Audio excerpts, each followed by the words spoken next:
Hello, Fightful faithful. Welcome to Sour Graps, I guess. How's everybody doing? I'm not so good. Holy hell. Has everything sucked any more than everything has sucked tonight? I don't think so. I think this might be a record for all-time suckiness. But get in your super chats and get in your humper chats and talk about how this show was trash from start to finish. But buddy, let me tell you, there's not a lot of times where I'm authentically angry about stuff on NXT. There's not a lot of times that I'm authentically angry about things in wrestling. But tonight, when I saw Dangerous Work winning a title, I'm legitimately upset because I think people's health is on the line when you do something this irresponsible. But we've got a whole lot of other crap to talk about before we even get to first. So, super chats, humper chats, leave a thumbs up on this video if you would be so kind. You can also support us at twitch.tv/FightfulGaming because we need your support tonight, guys. You can also subscribe to this YouTube channel. We are closing in on 100,000 subscribers, and we so appreciate it because we are making an effort to put up more content there and to let you guys know when our content is going up, and more to come at FightfulSelect.com. You're going to learn more about the Cody Rhodes documentary, which I know Alex in particular is looking very forward to, especially after tonight. Yeah. That's the most enthusiasm I can have about tonight. This was one of those episodes that was S-word wall to wall, and I will be cursing as soon as we hit that 501 mark because what an absolute insult to professional wrestling tonight was. I don't care. Like, creative, fine. We could talk about bad creative, and we could quibble about bad creative. We can have fun with bad creative, and we can do puns and songs, and we can talk to people that like the Dominik Mysterio creative. What I saw in the ring tonight was horrific from that guy. Dangerous at points. And the fact that the same champion is in a feud with Mustafa Ali and Tyler Bate. Dominik Mysterio won a title before Mustafa Ali, and he looked like trash doing it, despite all of the efforts to cover up his inadequacies.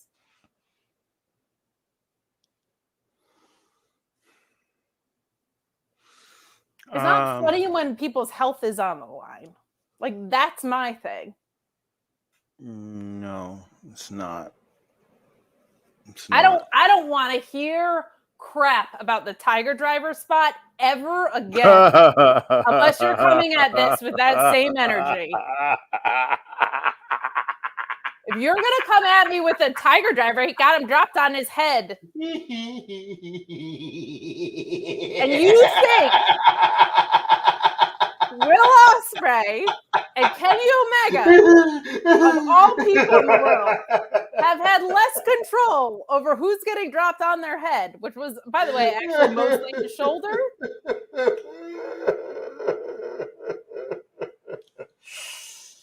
And you don't come at this with the same energy. If you come out there with, ha, ha, ha, he's so goofy. When this guy unintentionally did that, Will Ospreay and Kenny Omega were in control the whole time. Enough. This is why it's not funny to me. People's health are on the line, and you're rewarding this trash. He looked awful in the ring tonight, and Wesley knows what he's doing in there. Egregious. Like, if I get promoted to CEO and I'm bad at my job, like my day job, let's do it here. If I'm bad at my job, let's take the on-screen part out of it, because you could argue that right now if you wanted. If I forget to post audio, if I forget to set up broadcasts, if I say I'm going to be on shows that I'm not, nobody gets physically harmed in that. Nobody. Zero people. No. This isn't funny. Mm-mm. It's dangerous enough. We see people who are really good at this getting into all the time. Mm-hmm. Hedge your bets and put belts on people that are good at this. Especially when you have three of the best in the world doing it. The fact that this guy won a title before Mustafa Ali, and I know he's probably going to turn around and lose it. I know that. But my God, what an insult to Mustafa Ali, to Tyler Bate, to Wes Lee, whose title reign was great, and this is how it ends? It's not funny. Yeah. Like, I'm not laughing to normally, like, we come on and we talk about how bad the creative is, and we're like, these people don't know how to tell a story. These people can't identify between a safe and an unsafe worker, is what I saw tonight. It's not funny. No. I don't give a shit about his frog splash. No. Yeah, this is good. Because so many of our normal viewers don't watch the show. Don't watch the NXT show. They watch this, Lord knows, but they don't watch NXT. So a lot of them are like, wait, what? What happened? Wait, what? So Parker Hindsight just saw Dom beat Wesley on social media. What the fuck happened? He got hit in the head by Rhea's title belt. And Dom pinned him off of that. Dom didn't even like do a frog splash to him and then pin him. No. Like because Dom is incapable of winning literally anything on his own. I wonder if he wipes his own ass. I honestly do. Because he's incapable of doing anything on his own. Certainly can't get over on his own. So yeah, no, it's yeah, I mean, yeah, no, that's what happened. That's what happened. Rhea hit Wesley in the head with her belt. He fell down unconscious, and Dom covered him for the win. That's what happened. Jada Pringle says bad words time is here. Let her rip. You know what it is? It's like it's not even like normally I come on here and I'm genuine in how bad I think the creative is. Mm-hmm. But like this tonight isn't funny to me. Mm-mm. And I don't normally get like authentically emotive in a bad way from wrestling. But like this isn't. Not what I saw in the ring tonight. Like that's my thing. Creative, whatever. But my God, like whatever people are talking about with this you want to hear some swearing? Here you go. Whatever people are talking about with this unreal growth from Dominik Mysterio, I don't know what the fuck you're talking about. No, it's all. He has a marginally better frog splash than he did 3 years ago. Congratulations. He keeps doing the Three Amigos, and those whatever those things are, they are not friends with each other. They could not. Those are three strangers. They have never met. Like, I have to call this up because it's so dumb. The moves are real, but the story is fake. Are either of you actual journalists? First of all, no, I'm not a journalist. I'm a podcaster. And second of all, the thing I'm complaining about is the moves putting Wesley at risk. Yes. Yep. It's not funny. Yeah. No, it's what it is endemic of everything wrong with this company. That this is the thing they would choose to do. Yeah, it's just whatever. I hate the choice creatively, but my thing is like he's not equipped to be in a wrestling ring putting on a match. Right. Yeah. JDB Pringle says, amazing Alex, Kate the Incredible, Papa Paul, Elizabeth, you Ray of Sunshine, Sisters, Jam Man, Jake Sourzar, Alphabet Bill, Luis, and all the SGS. Man, this sucks right out loud. Made from A to HBK, this blue. Yeah, it would be one thing if like the rest of the show was really good and then they made this inexplicable creative decision in a match where Dominik nearly accidentally killed a guy. Yeah. I mean, if the rest of the show was good, we could talk about that, but the rest of the show was inordinately terrible. So yeah, I don't know what to say about it. Like, I mean, yeah. So Paul Elizabeth says, greetings, SGS, the team and Sir Pringle. Didn't watch NXT, but from the chats, it sounds like the wrong writers are on strike. Imagine the writers, professional writers who work for WWE being anywhere near the Writers Guild of America. That is funny because they're not for a reason. So, Feeling Dreepy says I listen to NXT while at work, and a customer just came in and asked what I was listening to, and I told him. He said, I remember watching wrestling back when Jericho, Edge, and Jeff Hardy were wrestling. He was very surprised when I said they still are. Or something. Yeah. Meet Norma says, Megabagool, but with us all tonight. Was there even 5 good minutes of the show worth watching? Jeez Louise. The Tony D related stuff is the closest to being worth watching, but that's about it. Jake Salazar says Alex looks like he is mentally, physically, and just spiritually just checked out. This is true. Yeah, any kind of disaster or apocalypse, those are the puns we're getting tonight. Any kind of like world and extinction level events, anything like that. Nothing too personal, but just like, the world ending. Like in the blink of an eye, or maybe a horrible famine. I don't know. Something like that. Anything that just ends the world, because that's basically what it feels like to me tonight. Darren Lloyd says, let's pour one out for the SGS tonight. Everyone pour one out. I really feel like it would be great if I had some vodka to spike this. CO says, don't forget to hold back your cursing, guys. We did for as long as we needed to. Thank you, CO, for reminding us. Jake says, Alex, thank you for your service. It has been the greatest of runs. It has. And I will make my decision by the end of the night if I will continue this show. I don't get to quit too? Why is this just an Alex thing? I don't know. Like, who's going to run this in our absence?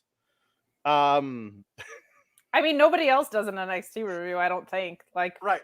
Nope. From a major media publication. No, not like this. Not like right after the show. They might do it the next day, but like, nah. And Ricardo says, God, please save Alex from an aneurysm. The thing is, like, I used to get really angry when I thought that when I wasn't so jaded and beaten down by the fact that none of this is ever going to change. Like, I thought we were on the verge of something, and I got really angry because, there was something left to salvage. Like what they say, like when you're in a marriage and you stop fighting, that's when you know it's over. Yeah. I got legitimately angry because I was like, no. You don't get to do this to us. We had a great thing going. Me and professional wrestling. We had a great thing going, and now you're trying to ruin it, and I won't let you. But now I'm like, you know what? Fine, fuck it, whatever. Just I'll see you when I see you. Well, again, that's like I don't like the storyline that they chose to do. That's not why I'm authentically upset. Mm-hmm. Like, that's not why I'm annoyed, because like this is dangerous stuff when people do know what they're doing. Mm-hmm. That's scary enough. This kid has no idea what he's doing, and he shouldn't even be in the position. Like, I don't even think it's that much his fault. Yeah. But like, that is what makes me upset. Is there's people that are really great at this that injuries happen with all the time. I like Adam Page is like the perfect example. That guy just like over rotated a lariat and got concussed. Yeah. Like, that stuff happens, and that's what happens with people who do know what they're doing. Right. What happened tonight looked like Dominik gave up on whatever move he was going for in the middle of it or something. Yeah. Like, that is wrestling school off TV 101 stuff. Like, that should not be on television, man. This question tonight. He was dangerous tonight. If no other time, he was horribly dangerous tonight. Poor worker, sure. I honestly wonder if like they told him he was going over, and he got ridiculously nervous because he knows he sucks at this, and he wasn't thinking in the ring, because there was a bunch of times I was like, do you know what the next spot is, dude? Because you don't seem to know what the next spot is. And then when you think the spot is, I'm going to go up and he's going to rotate and land on his feet, but he knows the spot is an actual backdrop, and you just stop halfway through like people do with the thing, because this happens all the time where the guy like rotates and lands on his feet out of a backdrop. But Wes Lee, because he's the smart one, he knows that's not the move, and so he's waiting for you to like lead him to the ground, but you don't, because you're all discombobulated because, oh my God, I'm a fraud and they're all going to know. I mean, I don't know. Maybe that's it. Can't tell. it's like he just should not be in this position. This is like everything that I didn't want to be happening is this. Like, this guy is too green to be doing this at this level. He should not be having the workhorse title of all titles. And again, I think he's going to lose it in 2 weeks, so whatever. But like, there's a reason that even though it's scripted, it's called professional wrestling, right? Like, there's a significant amount of training and reps that have to go into it. And from what you just described, if he didn't know what was coming next, like, that's a reps thing. And he needs to get reps in. Like, that part's not on him at all. So and I think part of why it showed up tonight and maybe not other matches is like all of his matches are a lot of shenanigans, right? Like, I don't like it. I don't like it in New Japan with House of Evil. I don't like overbooked matches. I don't like Jeff Jarrett. If you guys haven't heard me talking about it ad nauseum, it ain't for me. That guy's got tons of reps. So that guy has plenty of reps. But when you have a match like this, even though there was interference at the end and throughout, like there was he got exposed a little bit here, and that's not a good position for him to be in. Yep. Ryan Sullivan says, I'm so happy the show was not sour enough. Orion Ben 666 says, no words needed. Hugs, Alex and Kate. Hang in there. We will hang in there, just like that cat on that poster. Remember that thing where the hang in there, baby, a little kitten hanging out onto a string. Yeah. There's a obviously it's a Simpsons reference, but there's a thing where Marge sees the poster, says hang in there, baby, and the little kitten, and then she looks down and says copyright 1968. Like, well, persistent or not, that cat is now long dead. Kind of makes you think. It's true. It's true. It was 1 year away from being a really good year. Yeah. Or nice year, at least. Kim Gray says, being mad shows you care about this business. Well, this is the thing of it is I care about this business, and also this business is my chosen field to that I want all wrestling to be great, because I want the more people come to professional wrestling and are fans of it, the better chance we have of building Fightful's audience and growing what we have here. And if everything sucks, it is terrible. The less of that is possible. So Jake Salazar with his usual WWE is the worst company in the world, like everything is beyond terrible. No, I mean, I won't argue with you about applying to the rest of it, but yeah, certainly it's a bad choice to do what they've done tonight. And I won't allow myself to try and be like, well, maybe they just wanted to transition the belt from Wesley to Ali, but didn't want to turn Ali heel in the process. So they did it to Dominik to get a big pay-per-view match for Dominik in Texas, because he's from San Diego, which is the same thing. And then Ali will come in and be the conquering hero. Won't it be great when Ali beats? I won't allow myself to believe that until Ali is having his hand raised, because I know this company hates me so much they'll do whatever they want. Well, and here's the thing.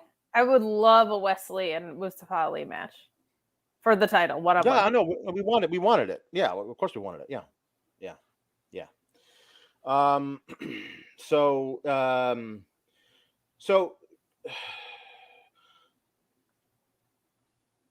Carmelo Hayes and Trick come out, and as I mentioned last week, this is a silly mechanism to get heat between Dragunov and Carmelo Hayes. That Carmelo Hayes is like, you came out and you cost me that match that I was definitely going to lose anyway, even though I say I was totally in control. So you whatever. But Dragunov comes out. No, I was trying to help you because they were going to cost you the match, and I don't want anybody. I don't want to face Damian Priest. I want to face you because you're the best. There's nothing would make me happier than to face you at the Great American Bash. Nothing would make me, a Russian with a German accent, happier than to face you at the most patriotic of all American PLEs. So yeah, this was fine, but again, it's like one of those deals of like, they made up a bunch of bullshit for us to be mad at each other about, but we still respect each other too much to come to blows yet. but that will happen after we can't coexist in our ridiculous 6-man tag they're booking us for next week. So this is just it is paint by numbers, but it's paint by numbers, but the numbers only go up to 2, so you can do red or blue. That's it. It's just it's almost monochromatic. Alex, we're headed to Great American Bash. We can do red, white, and blue. Okay. Well, white is the color of the paper, so it's already there. You just got to add red or blue to certain squares. It's the absence of color, technically, I guess, right? Mm-hmm. So, well played. Mm-hmm. Yep. Jaden Pringle says, not only do they hate you, Alex, they hate Ali too. It's true. They haven't done a lot with Mr. Ali, except for embarrassing him in certain spots. But yeah, seemed like we were headed in a good direction. Yeah, it's true. But anyway, this is what it is. They don't come to blows. I did like Mr. Dragunov's suit. I thought that was a good suit. It's a great suit. He's growing out a little goatee, which it's interesting. It's a tuft. He's got a little tuft right on the very point of his chin, a little tuft. It's so evil looking. It is, which I'm like, I don't know. It is, but listen, he's great. But I do love Dragunov. The way Dragunov speaks, it's if you saw the evil henchman in a James Bond movie talking like that, you go, that guy's got a bad accent. That guy's not a very good actor. But this is Dragunov talks, where he's like, the Carmelo, I am here, and I want you to know that I will be here to take your title at the Great American Bash. And then after that, I will rule over the NXT with a iron fist because I am unbesiegbar, bagar. And I'm like, wow, that is, you take it down a notch, buddy. But like, it's good. It's fun, you know. Backstage later, Carmelo and Trick are talking to Joe Gacy, basically like, come join us, be part of our ridiculous cult.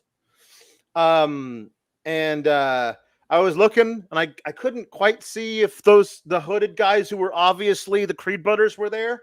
I was like, back? No, I can't. They might have been there. I'm not sure. I do know earlier they had a very dramatic scene where Ivy Nile climbed a ladder to take down the diamond mine flag. And like, I thought she was climbing a ladder because she needed to like unhook the top of the flag, you know, because that's where it's hanging. It's hooked to the wall up there. But she climbed up and then reached at this level of herself to just grab it from the middle and pull it down because it was taped up there with masking tape. And then when she got off the ladder, she could have reached up, not even standing on tippy toes, and grabbed the same spot and pulled it down. She did not need the ladder at all. And that is the kind of creative and thought process that goes into these stupid backstage segments that should have tipped us off that there are literal monkeys working backstage who might decide to just end the universe and put a title on Dominik Mysterio, you know? I'm not shocked by the Dominik stuff. I was shocked by him. Never mind.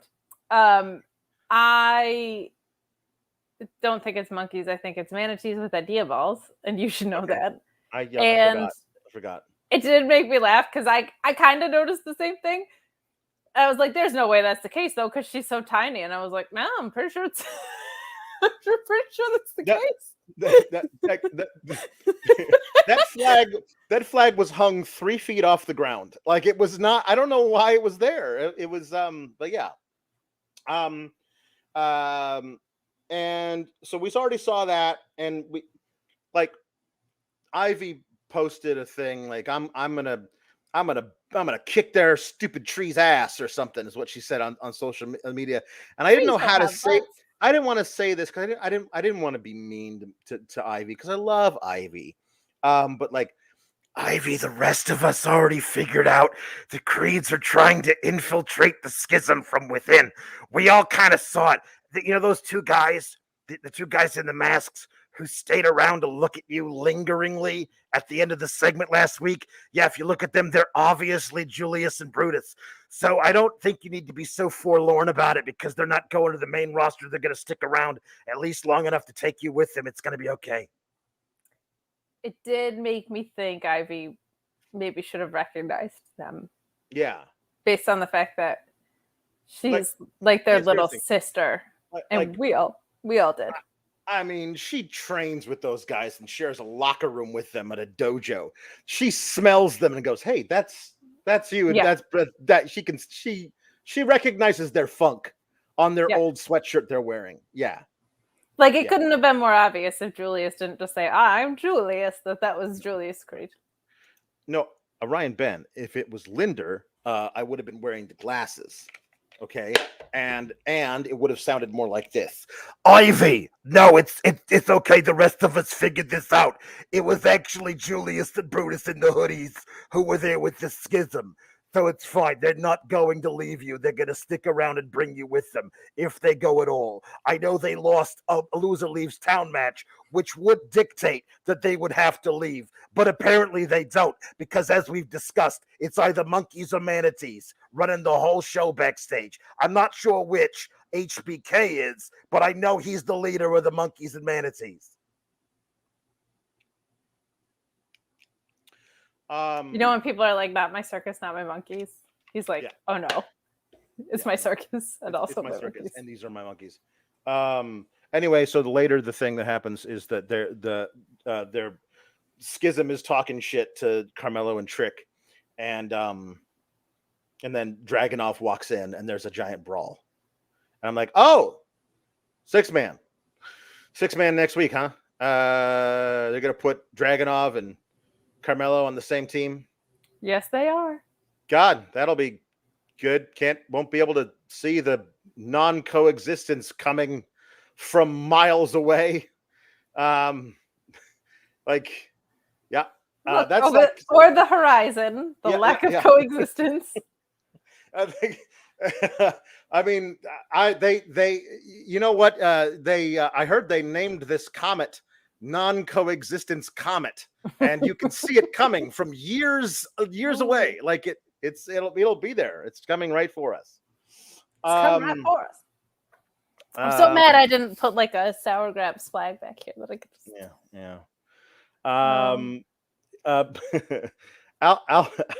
that is what next week. Next week we need a SourGraps flag that you can forlornly climb a ladder unnecessarily to grab.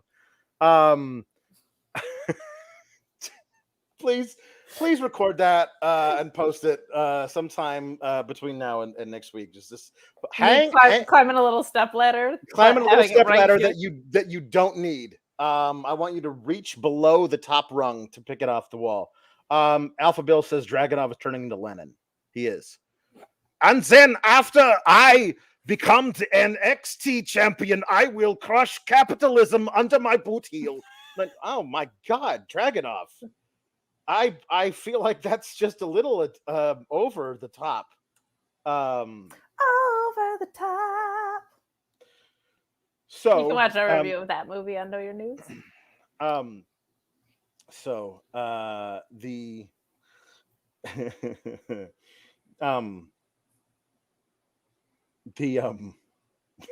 Chris Mueller says the only Don who should be released from jail. So we got a very dramatic scene. I really wanted to do a little bit more with it and make it more like Ocean's 11.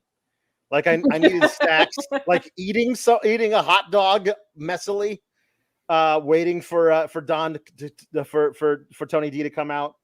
Like this is Tony D's really good at this. He's very happy to see stacks. Do you like him? I do. And they drive away together, and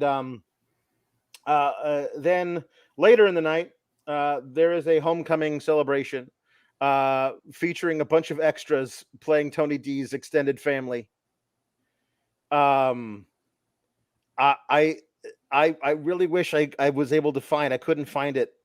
I wanted a GIF of that scene in Last Action Hero at the funeral where everybody pulls out submachine guns to point at Arnold at the Italian funeral, even the nuns and the old lady in the wheelchair, because that's what it felt like. Because Gallus comes out to interrupt the very happy homecoming. Oh, they do a really cool little. So this is what happened. Thank God we had cameras there capturing the whole thing, not like closed circuit in the prison. We got two cameramen, one on Stax' side of the glass and one on mine, and we shot this whole thing like a movie, so we could all play it back. Now, months later, provided, of course, that our ruse found purchase. Yeah, this was cute. Them setting the whole thing up. Like, so what had happened was, and they caught us all up. This is nice.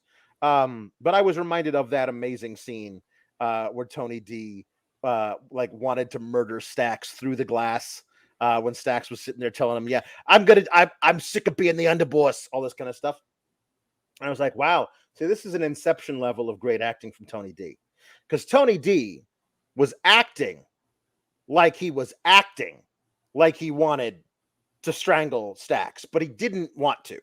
So like that's two levels of acting. So that's good. He was see, Tony D, the actor, was acting like the character was acting. Like that's a whole nother bag of acting. Like most wrestlers don't get to do that kind of stuff. I think it's adorable that you think he had the creative that far in advance. True. This was a little much, I think it's fair to say. I know Yeah. you love Tony and we want to be in his corner. And we've been rooting for some underlings and some Italian mobsters to join. But this was like every Italian in Florida that I could find. Yes. This was a little overkill, Alex. It was a bit much. I don't know where they all got the crowbars from, but I thought it was Crowbar. Yeah. The wrestler. He's great. Yeah, he's the crowbar fairy. He just like Johnny Appleseed. He just leaves crowbars in his wake. And they call him crowbar seed. I think that's the song. So they all have crowbars and they all invite Gallus into the ring. And Gallus gets in the ring, and then the other 12 of them get out of the ring, leaving it 3-on-2. And I was like, it defeats the purpose. If there are 15 of you and 3 of them, and then 12 of you get out of the ring, like it doesn't work. That was very funny. But yeah, they were able to get over on Mark Coffey, and they put him through the table full of gabagool. There was literal gabagool on the table. It was a charcuterie board full of gabagool and provolone. So yeah, it's good stuff. Anyway. What did Gallus have to say in that segment? Gallus came out and first of all, Joe Coffey was like, I don't appreciate being played like that. You Stax and Tony D, you think you're getting a title shot at Great American Bash? You think it's gonna play out differently than Stand and Deliver? You've got another thing coming. And then Mark Coffey was like, that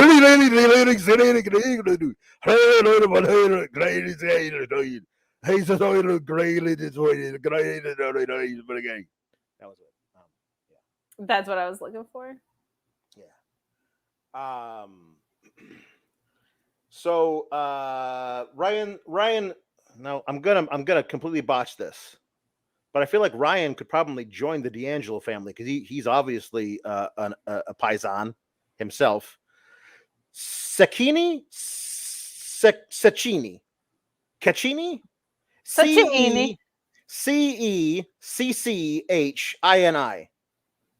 That is a very Italian name because extremely. So yeah, good stuff. He says one positive. D'Angelo now has more than 2 people. Well, no, I'm sorry. The extras, they're non-union because of SAG-AFTRA, so they're non-union. So they only work for about $50, and they're not bringing them back next week. Sorry, those guys couldn't get. They could not Caccini, Joy, Cecchini. Hey, Ryan Cecchini. He's my cousin Ryan Cecchini. I'm a Giovanni Vinci over here. Yeah. That's what it is. So the extras are scabbers. Yeah, they are scabbers. I mean, they can't really be scabbers. I'm pretty sure when WWE hires extras, they don't go with union SAG extras. So I don't think you can scab if you're not actually scabbing toward a union job. It's probably people that are at the PC or usually right? Yeah, but some of these guys were like in their 50s, so it feels like they got some of the custodial staff. And excuse me, good friend of the show, Scrypts, is no spring chicken, but he was kicking around at NXT for a long time. That's true, he was. Missed that fella. Yeah, I missed that fella. I feel like he would have gotten better creative than what they're doing with the actual scripts now. That's true. So I think one of them was Dolores from accounting. It felt like they just went around the building and found some people who could pass for Italian. When we do our inevitable break for ads, it would be great if we could get that photo uploaded in here because it's pretty classic. All of the Italian people just spilling out of the back. Yeah. So, one of them was named Tiny Ears, apparently. That's what Vic Joseph said. His cousin Tiny Ears. Possibly. So, but the actual first match of the night did happen before the homecoming. But Dragon Lee and Nathan Frazer defeated Los Lotharios. Humberto Carrillo and Angel Garza. Dragon Lee won by hitting the Destino on Garza. Match was fun. These are four really good workers having a lot of fun working together. And I just don't want Los Lotharios dissension though. They just got no. You jumped the gun. So what I was going to say is the match was really great. Good for them. Hey, I like Nathan and Dragon Lee. They're rivals for the cup. Hold on. They're rivals for Nathan Frazer's trophy that he carries around with him. Like this. It's totally inconspicuous. Pay no attention to my very tiny table. I won it in a wrestling match, and I have to carry it around, even though it's not a belt.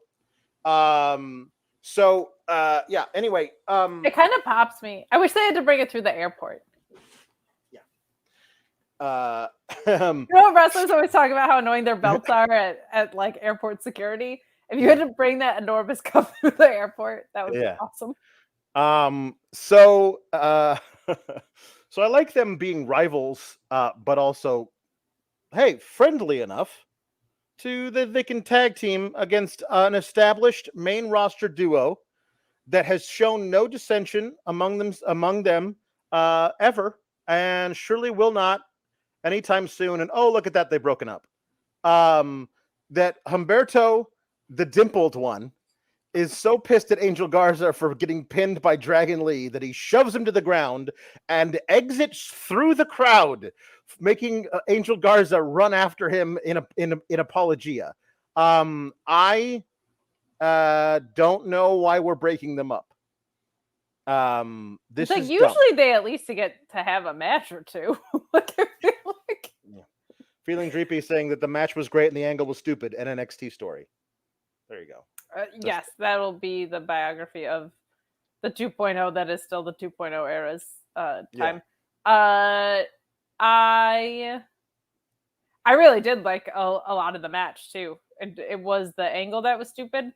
And I feel like the thing with Humberto and Angel is like both of them have the thing that the other one is less great at. And I think they're both great on their own.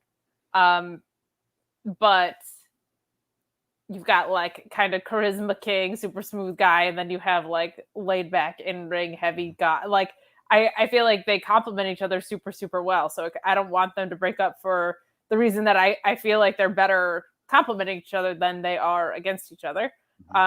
But match was a whole heck of a lot of fun. All 4 of these guys can go. Just to see them in action. Like I was kind of hoping, we saw so many people from the main roster come back, and these were 2 that I was like very excited to see in the ring, and they kind of got stalled out a little bit. So I'm very happy to get to see them wrestle. They're great. I mean, they may not break up. They may have them fight each other to prove how much they like each other, and therefore, after they do that, they'll be best friends, like Malik Blade and Anderson Ofey and Double Vest in the Beach. So, well, if they win the titles, then they'll break up. If they don't win the titles, then they'll hate each other but fight each other to become best friends. This was not the only tag team that may have broken up on the evening. It sure wasn't. Because HBK cannot help himself. He's gonna just do a hair salon window next time. He's gonna be like, it's totally different than a barbershop. This is a unisex salon. Yeah, this was. Yeah. So I want to give you credit. You were right. You were right. I earned this. You were right. You were absolutely right. We were like, who's it gonna be? Who's gonna be the shaman that Corbin is taking a journey to get a career advice from? This guy standing in the jungle in the bayou, wearing a hood, lit by only tiki torches. Who is this guy? It turns out he's having some kind of weird peyote trip because he goes and visits himself. Alex? Yeah. When I tell you that the second I heard Eric Young was spotted at the airport on his way to Slammiversary, I didn't do a victory dance yet because you never know, but I definitely was like, I wasn't in full-blown victory dance. Yep. Then he showed up on Slammiversary and the dance moves got a little bit bigger. And then tonight, it was just I was just doing laps around the apartment, celebrating my victory lap on how I knew this was going to happen. I don't understand why is Shaman Baron Corbin taller than regular Baron Corbin though? What happened with the editing? I mean, couldn't you, since you're just editing the film, like edit regular Corbin a couple of inches taller, just like move him up the frame a little bit? Or move tall Corbin down, but like I don't know. Mirage Corbin was a full 3 inches taller than regular Corbin. Well, maybe it's the time of day. Like your shadows are bigger. Maybe that goes for your peyote chip illusions of yourself. I don't know. I do want to here's what I really want. These are the kinds of things that keep me up at night thinking of stuff. I really want to see a video, like a really well edited video of the intern who had to drive to the local Home Depot and buy as many tiki torches as they had. And they only had 8 and we need at least 15. So he's got to drive across town to the Lowe's to buy out all of their tiki torches. And whoops, he forgot the tiki fluid. He thought they came with the tiki torches, and they don't. You have to go back. So he had to go back and buy a bunch of tiki fluids. And then that guy has to drive out to the middle of nowhere and put them all in a row for like Baron Corbin to walk down. Somebody had to do that. I always think about the ridiculousness of these things when they set them up. I'm like, okay, where did you get all the tiki torches? Well, somebody's had to go and buy them. And the because of what we now know tiki torches to be associated with, the look on the African-American cashier's face when this guy's buying all of these tiki torches. I'm sorry. It's part of the awkward comedy of the whole thing. I'm sorry. No. There's a lot of people that just still put them on their decks with like little like flamingo and palm tree lights. I will cop to having 2 tiki torches, but we bought them pre-insurrection. So like we're grandfathered in.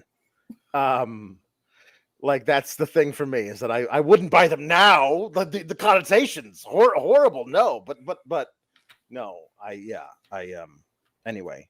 I just feel like when you go to beat yourself in the forest, the most powerful moment is probably when you stare yourself in the eye, and the idea of his eyes being 3 inches higher than him kind of deflated the scene a little bit. Yeah. Hysterically, though. Yeah. See, Orion Ben telling me the truth. I worked at Home Depot after the insurrection. We did Sci-Fi, folks. And yes, the actual rally where they used the thing was in 2017. Listen, you do not know how long my wife keeps shit in our garage. Okay, I'm pretty sure those were from... They made the move. Those were from the Obama administration, okay? Like, we did not. You moved in that time, and you moved. Oh, yeah. Oh, at least. God we moved twice. Those tiki torches have now lived in 3 houses with us. That's kind of sweet.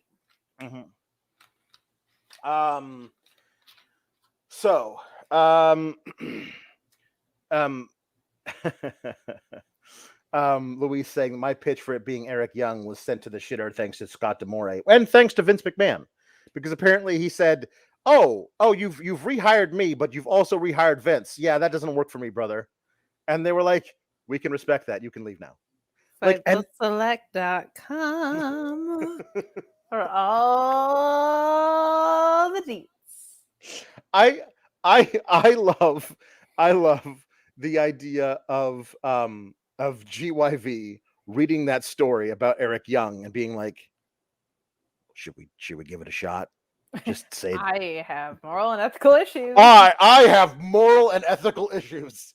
Oh, sorry, it's Zach Gibson. So it's like, I have moral ethical issues with Vince McMahon.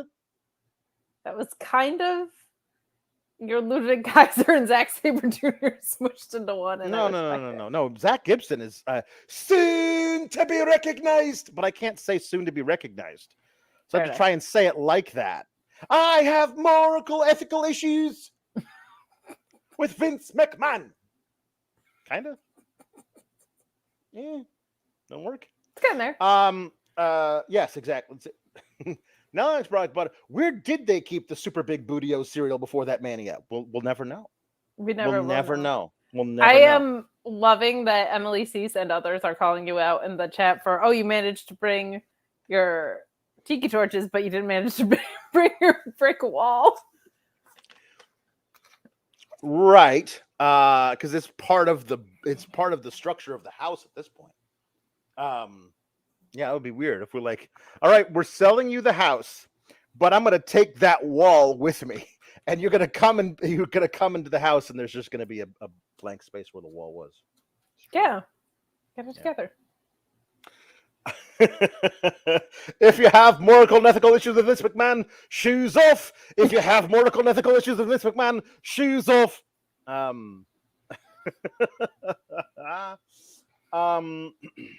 Yeah. So okay. Kiana James and Gigi Dolin are going to feud until Christmas. It does feel like this is just going to be 50-50ing back and forth with random acts of artistry. Yeah. I hope this just continues in different visual artistic media, like that it's one week it's like charcoal pencils, and then another week it's different mediums. Yeah. Like if it's pastels. Pastels. Exactly. Like it just, so we're like, all right, you got your 12 pack of crayons, baby girls. Let's go. What I need is for Kiana James to have a match with somebody else. And for Gigi Dolin to come out with one of those little artist easels and a little stool and sit there and sketch the match like a courtroom sketch artist. That'd be funny. But she's back to. I thought she had abandoned the "I'm wearing glasses and now I'm not wearing glasses and therefore I'm sexier" thing. Hadn't she moved past that? But now it's the first time I've noticed it in a long time. We never outgrow it. So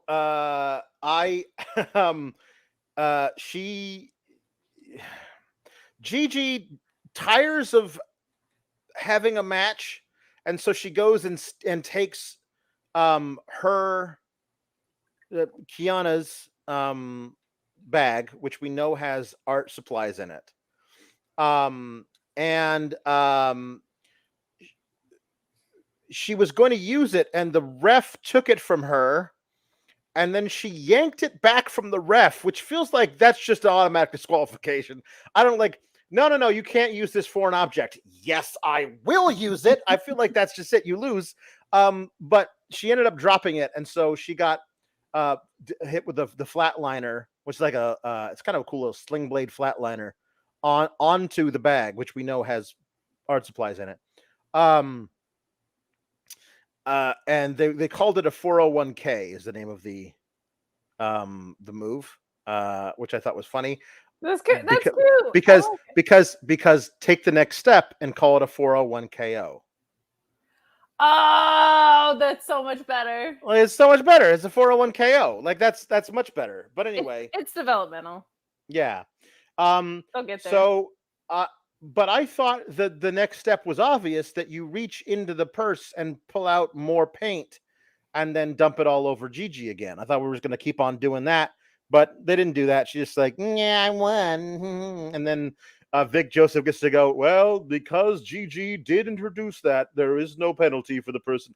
Wait a minute. So if you bring a chair in and I take it from you, I can use it on you without being disqualified? That's a new thing. I've never heard of that before. That's a new thing to me, but okay. Yeah. This also did we get a payoff for the what are we hiding? No. They just decided to drop that. Huh. Yeah. Vicky, because they're true artists, they would refer to it as a papier-mâché match. Because they would not use the horrible. I want different macrame.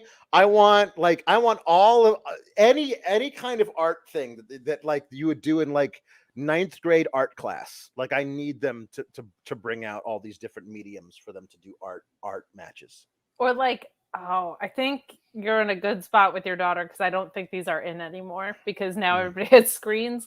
And I have mixed feelings on there being screens everywhere. But one thing that it'll save you from as a father is we had these horrific, God bless my parents.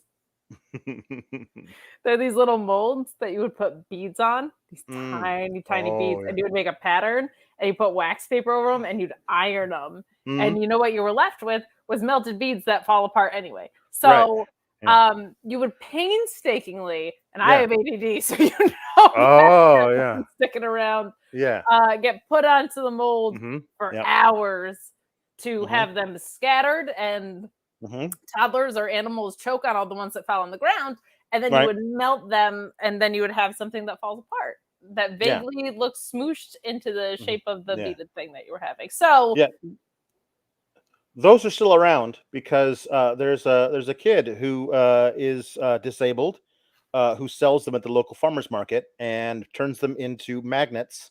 And I got one about yay big of Batman, and it's on my refrigerator. That's awesome. Hell yeah, I'm supporting that kid. Good for you, kid. That rules. And those things are still available. They're not as prevalent as they used to be. I don't think they're like in vogue anymore. You know, those were you ever seen aqua beads? No.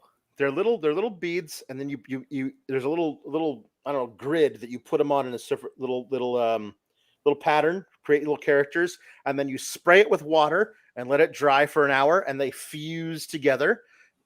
Again, your mileage may vary for how long they will stay fused, but my daughter was into that for a long time. So yeah. Were they equally as small? Yeah, they're very small. Oh, we have them all over the place. Like they're literally, if you like were to empty our vacuum cleaner, 40% of the contents are just discarded aqua beads. Anyway, so this is, again, as I believe this will continue in perpetuity. This Gigi Dolin and she gets Kiana James will let have 2 feuds a year. Horse Girl. And Art Girl. An Art Girl. Or Horse Girl and Art Girl. Like that's how you do it. Now that's a tag team. Yeah, that is good. Oh my God, they could just be summer camp. Yeah. horseback riding and arts and crafts. So apparently this happened last week, though I did not remember seeing it on NXT, so it must have happened on social media, where Bronco, Nima, and Lucien Prince were talking to Scrypts and Axiom about something, and Scrypts just kind of volunteered Axiom to like be his tag partner in a match versus Bronco and Lucien. And Axiom's like, hey, we're not tag partners. Like, I mean, I'm happy to team with you against these guys next week, but I feel like you should probably clear it with me before you start volunteering me for stuff. which is a totally fair and a healthy relationship between two adults. You know what I mean? We have a bit of a miscommunication here. I'd like to talk it out, hash it out before things get weird. I don't want things to get weird between us. We're coworkers. I don't want weird things between us. So let's just hash it out now. I feel like I was really impressed by the emotional maturity of Axiom to address a problem with a coworker like that. So of course, Scrypts turns on him. Well, yes. In Scrypts' defense, pro wrestling isn't usually made better by people maturely talking out their issues. That's boring. True. Yeah. You should either immaturely talk out your issues or you should beat each other up. Mm-hmm. Yep. So I kind of get where he's coming from. Is like, what is this? Yes. But like that's also okay because I wasn't like, oh, I need these two to be allies around and around NXT simply because they both have masks. Right. Yeah. Well, I mean, Scrypts doesn't anymore. So because we all like now we now know that he's Reggie, although they did call him Scrypts out here on these streets. So the match that they have with Bronco and Lucien. Listen, I don't want to run afoul of those dudes. They seem very would you call it hard and angry and big, and I don't want them to beat me up.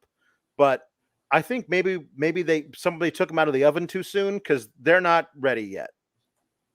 And it was painfully obvious during this match that these two guys aren't quite there yet. Like maybe a little bit more seasoning, and then after that, some more seasoning on Level Up, and then maybe we'll see what they can do. Because just being big and angry looking doesn't necessarily make for good wrestling. But it's they were not good. And they're in there with like A-Kid is young, Axiom, but he's got a lot of ring time. He knows what the hell he's doing. I mean, Reggie's Reggie. But it was like Axiom was like, okay, boys, don't kill me now. But do you remember the moves we practiced? And Bronco and Lucien said, no, we don't. And that was the match. That was kind of what the match was until Scrypts decided to attack him from behind during the match. But guess what? This time it actually kind of made sense because we already saw there was some bad blood between, like not bad blood, but like, hey, you need to stop just doing stuff for me without my say-so.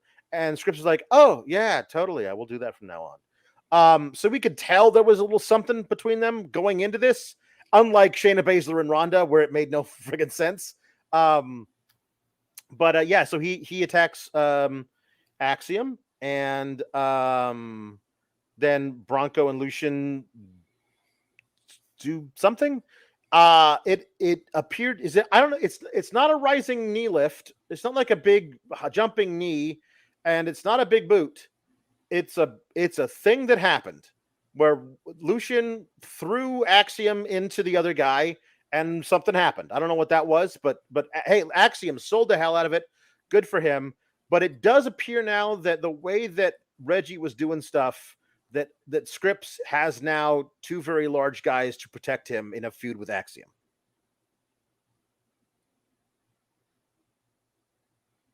I miss Jesse the Body Ventura so much. Yeah, no, listen, but he's obviously not that guy anymore. No, I know. Long live Scrypts. Scrypts is dead. Yeah. Reggie was like actually kind of getting better at Scrypts, which is kind of the funny thing. Like it was this very, very, very weird and goofy gimmick, but I was like, he's doing stuff that makes more sense in a wrestling ring. Well, like, Yeah. it didn't just feel like parkour guy. Like it felt like he started to put some pieces together. Yeah, trying to withhold judgment because everything I teed off on in the beginning of the show is not true with these two guys, right? They're super, super new. Doesn't feel like they're ready. They did look a little lost in there. Axiom is fantastic. Kid, he is not. No. But to your point, he did the best he could with what he had. I don't know. He's another one that I feel like gotta move him up the card because otherwise, what are we doing with his time here? Like he should be sniffing around titles. Yeah. Well, he was, and then like with the North American Championship, but Lord knows he wasn't good enough to be North American champion. That is reserved for true luchadors.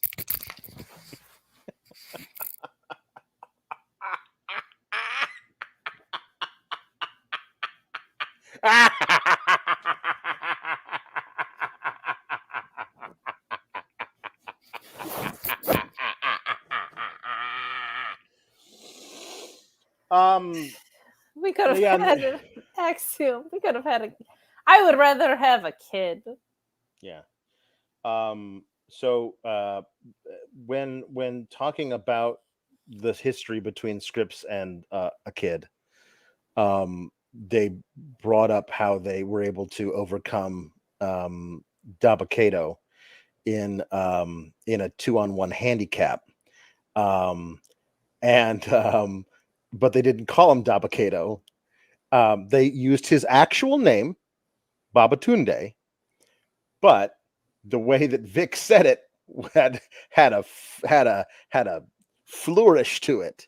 It's like they were able to overcome the giant Babatunde, and I was like, please tell me they haven't directed you to say it like that every time, because that is like how white people say Baba Ganoush. Just so excited. Yeah. Yeah. Dabakato has had now 3 names. Let's pick one. Yeah. And stick on to it. It'd be funny if they should call him Dabatunde. So like maybe Kato is his middle name and Daba was short for Dabatunde and his last name is Azim. So his full name is Dabatunde Kato Azim. And then Aziz. What was it? Colonel Aziz? Whatever. You're thinking of what John Travolta accidentally called Adel Dazim. Adel Dazim. That's his 4th name. That's his 4th name. They're going to change it from Babatunde, and then the Scrypts and Axiom together barely defeated the giant Adel Dazim. Like I feel like that's a thing. Adina Menzo, Adel Dazim. As someone who went by the nickname Kato for most of her life, step off my nickname. That's all. You got 3 names. You don't have to come after mine, okay? They called me Kato since I was a little kid. Yeah. I don't need that. Alpha Bill says, can we also talk about the return of Babatunde? Well, he didn't return, right? We didn't see him tonight. He's just, they returned, they started mentioning him. So they are manufacturing consent from us to agree that his name is now Babatunde.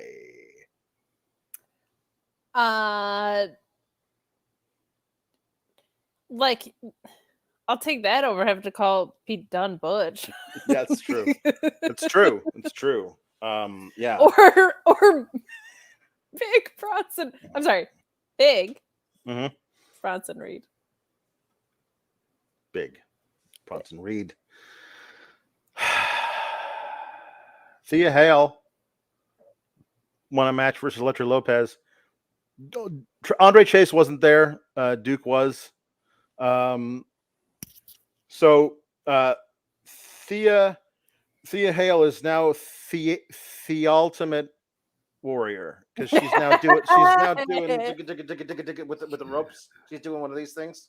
I like it. But she's got a one-hitter quitter. Like if she locks the Kimura on you, you're done. I listen. Would it be because this week was the 6-year anniversary of finding out that Kurt Angle had a long lost child, and his name was Jason Jordan. Would it be any less ridiculous if Thea Hale's long lost father was Brock Lesnar? Would it be any less ridiculous?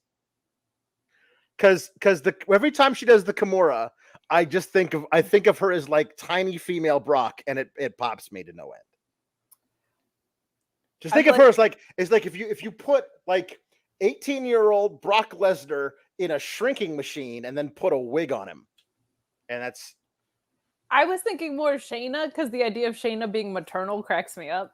Mm-hmm. But I guess the idea of Brock Lesnar being paternal also kind of cracks me up. I've really turned around on Chase U, Alex. Like I really like this.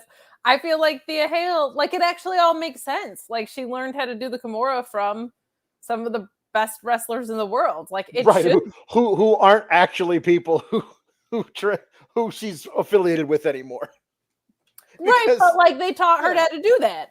So if you tell me that some of the best wrestlers in the world taught you how to do a very lethal submission, Yep. It should be one and done. I actually really like this. So Feeling Dreepy says, we all thought the reason Thea Hale always acts so hyper was drugs. Turns out he actually does something far worse. She drinks a bottle of Prime before every show. Oh God. Thank you, Feeling Dreepy. She is child size too. That's not gonna work out great. Yep. So here's what I will say. She puts Elektra's beating the hell out of her, and then she puts Elektra in the Kimura, and Elektra taps out. Okay. Then she says, I want another shot at the title because I tapped out Thea. I tapped out Tiffany Stratton, and I feel like I deserve it. And so I want another rematch. I want a rematch for the title at the Great American Bash. Thea Hale does. And Tiffany Stratton comes out and is coerced into agreeing to a match stipulation. And her lawyers, or at least her father's lawyers, should be on the phone right away because there's no way that holds up in court. She says, Thea Hale says, I want a rematch. And Tiffany's like, yeah, fine, whatever. I'm going to beat you anyway. He says, oh, but one more thing. I want it to be a stipulation match. I want it to be a submission match. And Tiffany Stratton rightfully says, you don't get to pick the stipulation. I'm the champ. And so, no, I don't agree to it. And then Thea says, I will make you agree to it.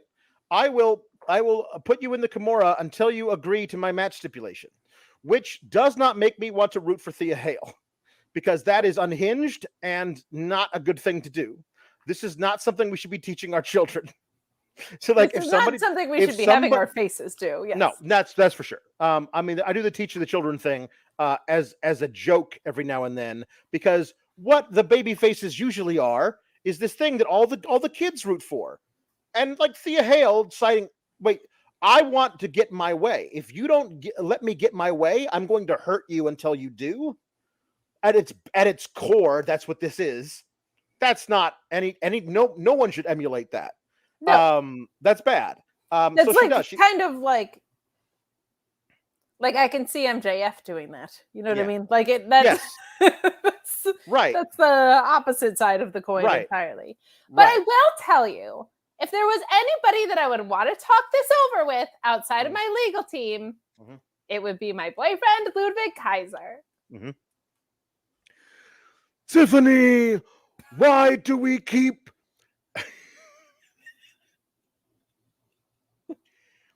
the law firm of Dewey, Cheatham, and Howe on retainer, if not just for this exact situation?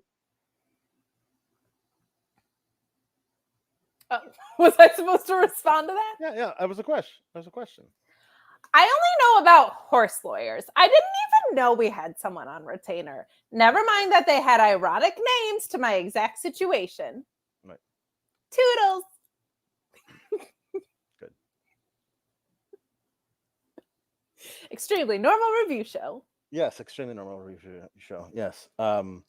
So it is very funny to me that this is how they've decided to book this thing. Also, Tiffany, to my knowledge, has no submission maneuvers. So Didn't she use? did she? I mean, I don't know what She had one, but I can't remember what. I don't remember what it is. I remember. I mean, maybe Not it's like because consistently. I don't know if Right. they ever like leaned into it because that the moonsault's great and stuff. yeah. What match was it in? I feel like I remember her busting something out and being like, "That's pretty cool." A bridge thingy face lock. Oh, right. Yeah, bridge she thingy did face use lock. that. I think The that bridge- was The Norman bridge thingy Smiley face was lock. huge into Yeah. the bridge thingy Yeah, face no, it was that's I think I saw Danielson one of his matches on Dark doing the bridge thingy face lock. It's a technical maneuver. It's Huge sucker move. yeah. Billy Robinson popularized it in the 70s. Mhm. So yeah, Sean Gunner says, does Thea Hale win the title at Great American Bash? She better fucking not. Like, you didn't wait all this time to like have Tiffany exactly at the right spot to put the title on her for her to give it up already. Like, that's just not don't do that. No, I think Tiffany's going to have a long reign, and I feel like it's one of those things when she loses it, she will move up. Like, I think that's the type of championship reign we can expect from her, unless it's like they give it to Roxanne and they throw it back to her. But yeah. So yeah, there we go. It's just the cattle mutilation. Yeah. Oh God.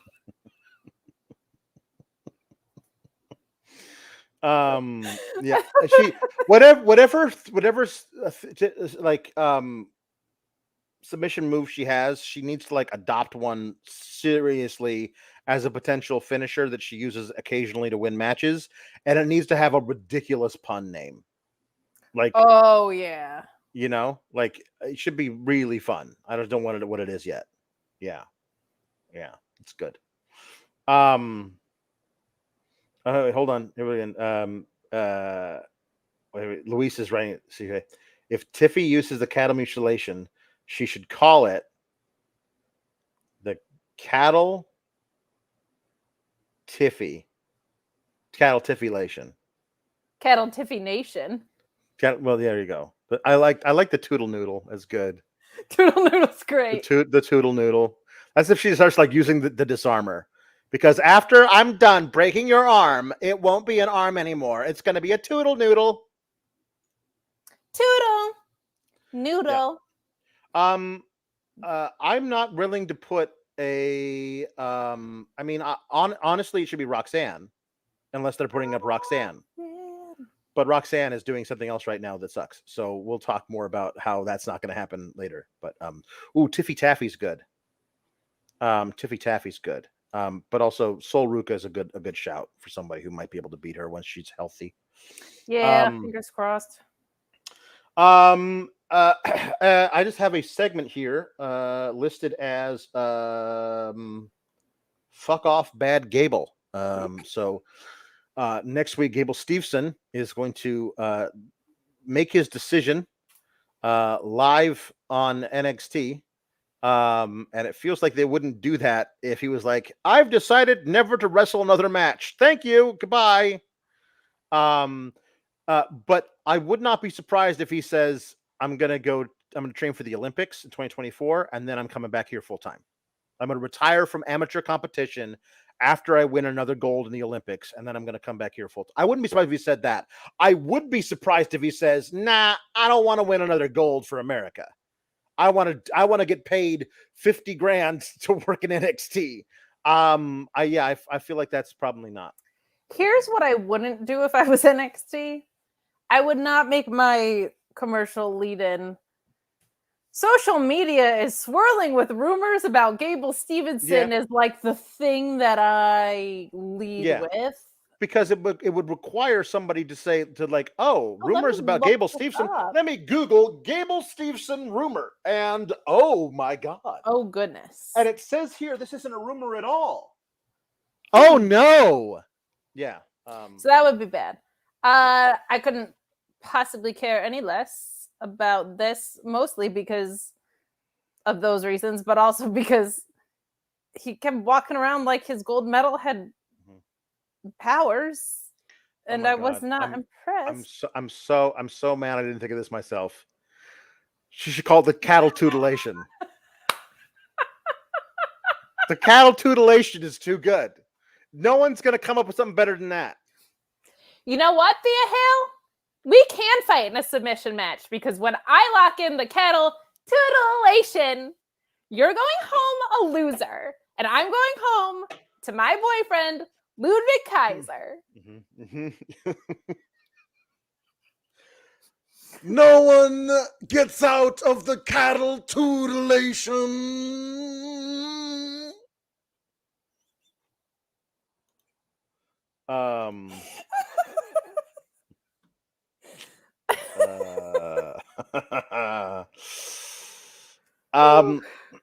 So there's a segment with the metaphor.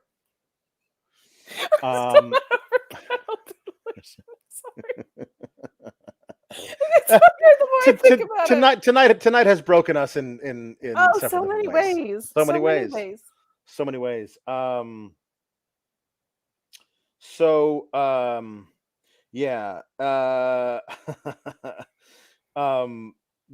I could not at all pay attention to anything else that was happening during this backstage segment because I was just looking at the majesty of Noam Dar doing a weekend at Bernie's, and I could not take my eyes off of him in his little bucket hat and his 4-day stubble of beard, cradling a picture of the Heritage Cup, completely catatonic, the way I was to start this broadcast. I don't know if there's many wrestlers that have come in from such a different world and crushed it so heavily on the character aspect of what NXT asks you to do than Noam Dar. Like, he has just crushed every second since he showed up with the Heritage Cup. And I kind of, I viewed him as mostly a different world than what NXT presents. And he has just crushed every aspect of this. Yeah. There weren't a lot of ups on the show, Alex. No. And this was one of them. Yeah. And this show needed all the help. Oh, yeah? Yeah, getting up that it could. And Noam Dar. Yeah. It needed a Yeah. lot of assistance as far to get as up, to getting it up. Yeah. And thankfully, Sean Rossap is here to tell you all about a product that can help you get it up. It ain't NXT. Is your sex life stuck in developmental? Well, get ready for a call up with Bluechew.com and the code Fightful. Same active ingredients as Viagra and Cialis, but how about this? No awkward in-person visits, no trips to the pharmacy. It's shipped straight to your door in a discreet package. But let me tell you, your package is not going to be discreet when you use Bluechew, and the code Fightful helps give you that confidence, that performance to take you straight to the main event, if you know what I'm saying. When approved online by one of our physicians, it just arrives straight to your door. You're not going to have people nosing around with what you're doing, and right now you get your first shipment free when you use the code Fightful. Go straight to the top. You know what I mean. Memorable performance, high spot, whatever other innuendos you can think of, Bluechew.com and the code Fightful.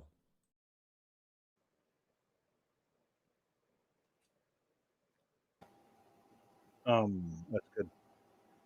Is it crazy loud with my air conditioner on now? No, it's fine. Okay. I barely hear it. Jake Neal says, do you think Tiffany calls Ludwig Ludi Toots? I don't think they would be together if that was the case. I think she calls him Viggy.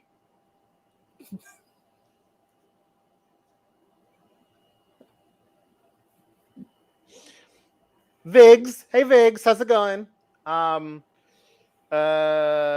Pringle says, I wish Alex had a soundboard with a tiny toot to play after speaking like Ludwig. Because apparently I sound constipated. Don't blame me. Blame the entirely accurate impersonation of Ludwig when It's he a great one. when he introduces Walter. Good there. So Noam Hey. Dar. Also, just remind you to leave a thumbs up on this video if you would. Oh, be yeah, do so that. kind. And That'd to be good. subscribe to Fightful Select with all of the news you could possibly want in the whole wide world, including updates on FightfulSelect.com coming from Cody Yep. Rhodes, not only about this documentary that Alex has been salivating for, but Oh my God, yeah. also Mhm. there's some updates about the relationship with the Young Bucks kicking around back there. There's all sorts of good stuff happening on FightfulSelect.com. So go over there. Yep. Stop joking around, guys. Okay, Yeah. this is a very serious review show. It is. It's incredibly serious. We not once made a joke. No. Not just a minute ago. No. Not a dick joke headed into a segue. No. Okay? Never No. will we do such a thing. So stop No. joking around back at us. Pull out your credit card, your debit card, your Visa gift card. I don't know if it's accepted. FightfulSelect.com and leave a thumbs up on this video to help people find us in the algorithm. Yeah. It's good. So Oro Mensah has a match against Eddie Thorpe. Yeah, this should be good. With Noam Dar sitting in the wheelchair the whole time.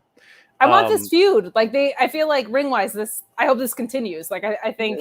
Well, yeah, it's not like Eddie Thorpe is moving on to somebody else, as we saw at the end of this match. But Noam Dar, I want him to, like I want people to pick fights. I want Oro Mensah, Lash Legend, and Jakara Jackson to pick fights on Noam Dar's behalf, even though he's clinically dead. He's in a persistent vegetative state and cannot move.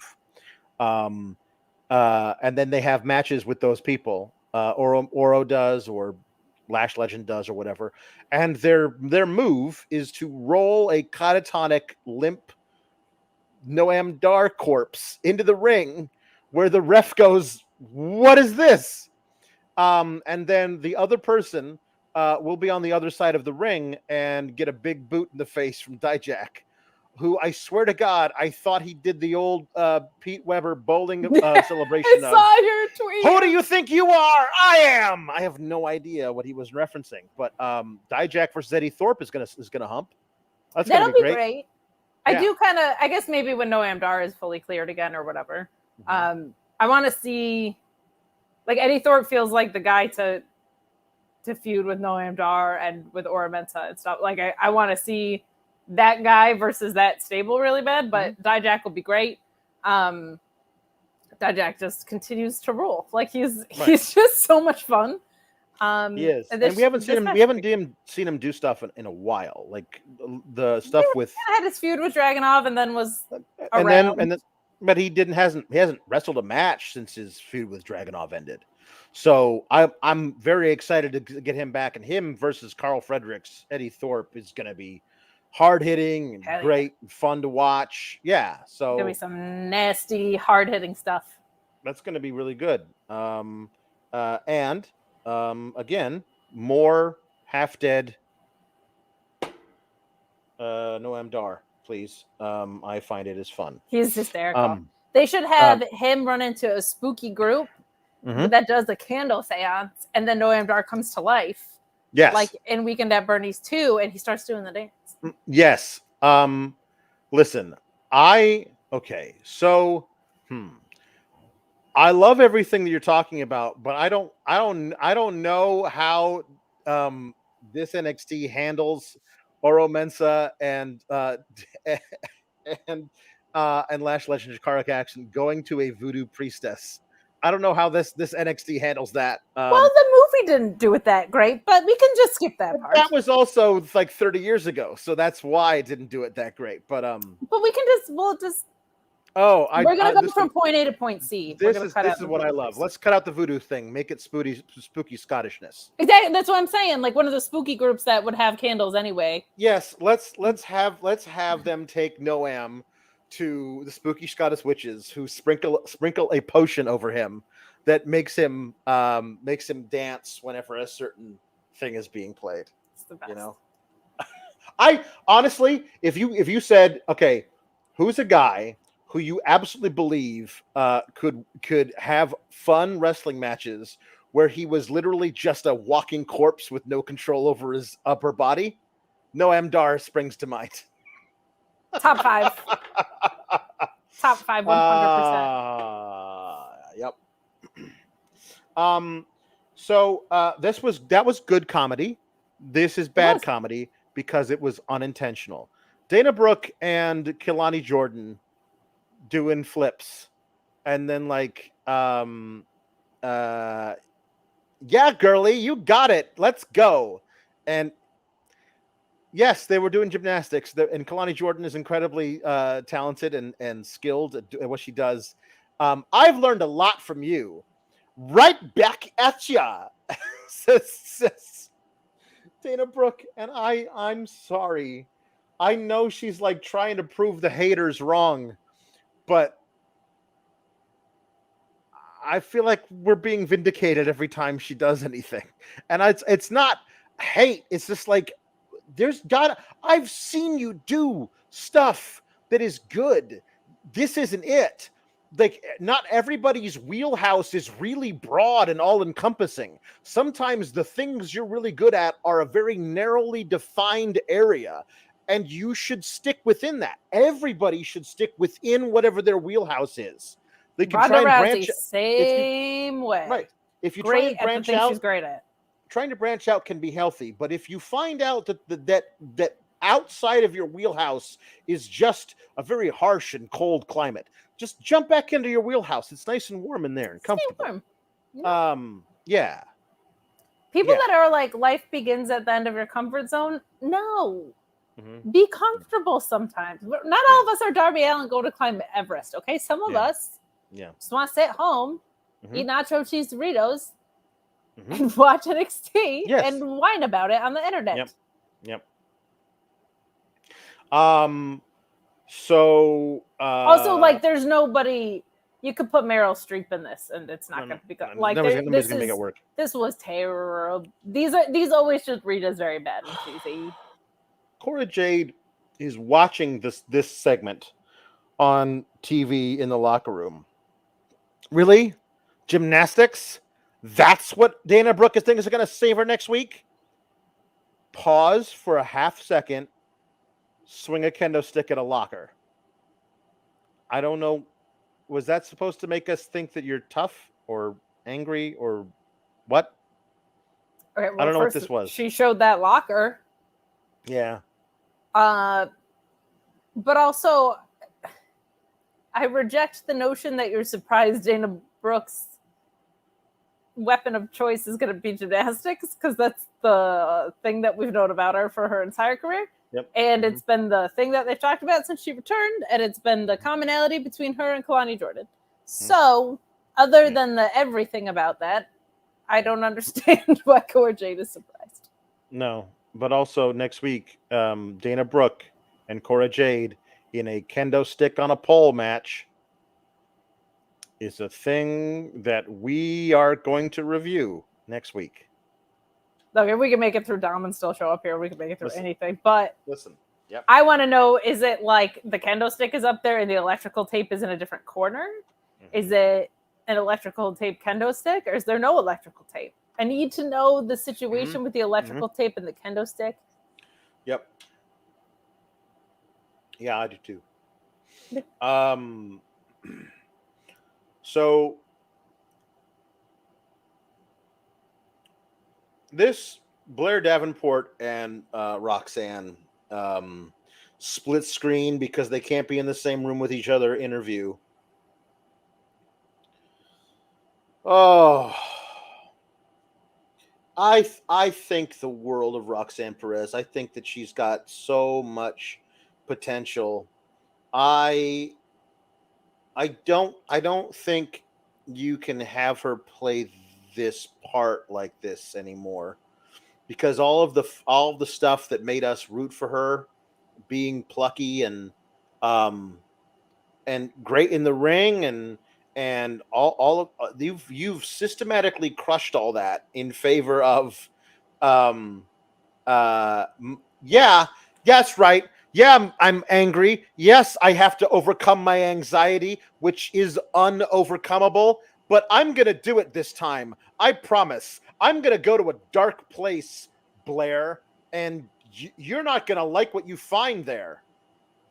And I'm like, when Blair then says, I don't believe you because you don't believe yourself, I'm like, yeah, nobody believes it because it feels bad.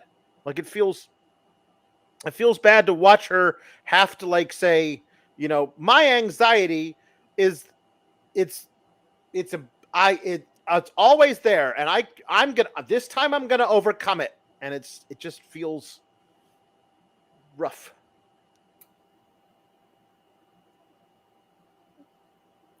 Roxanne is great at like 95% of things in wrestling. Yes. And this 5% is not that 95.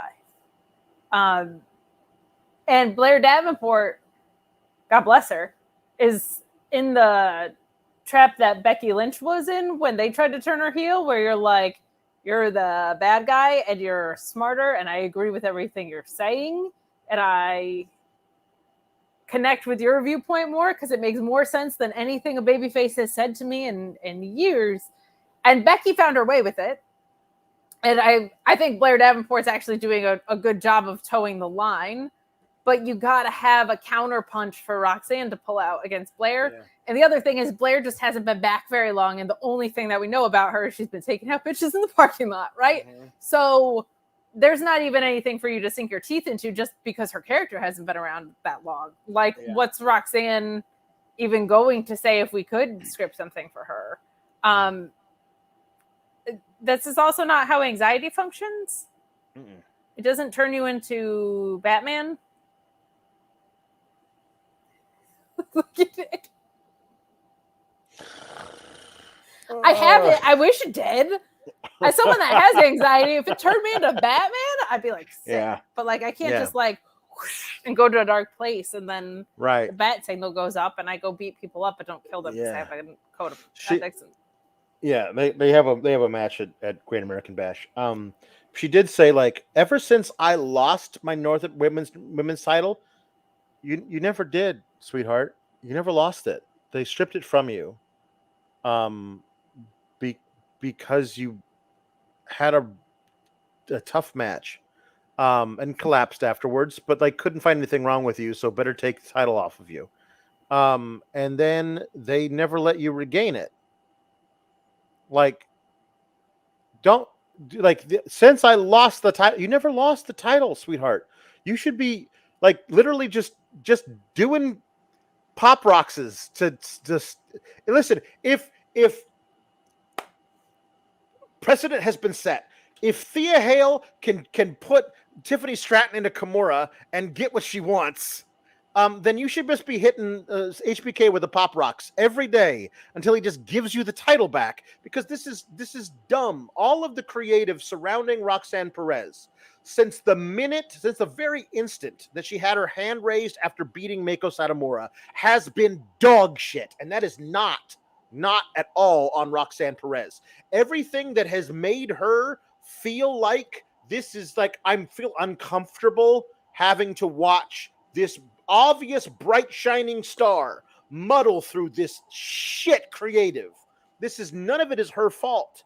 She can't overcome how bad this creative is. Like that's she can do a lot. She can do a lot. You know what I mean?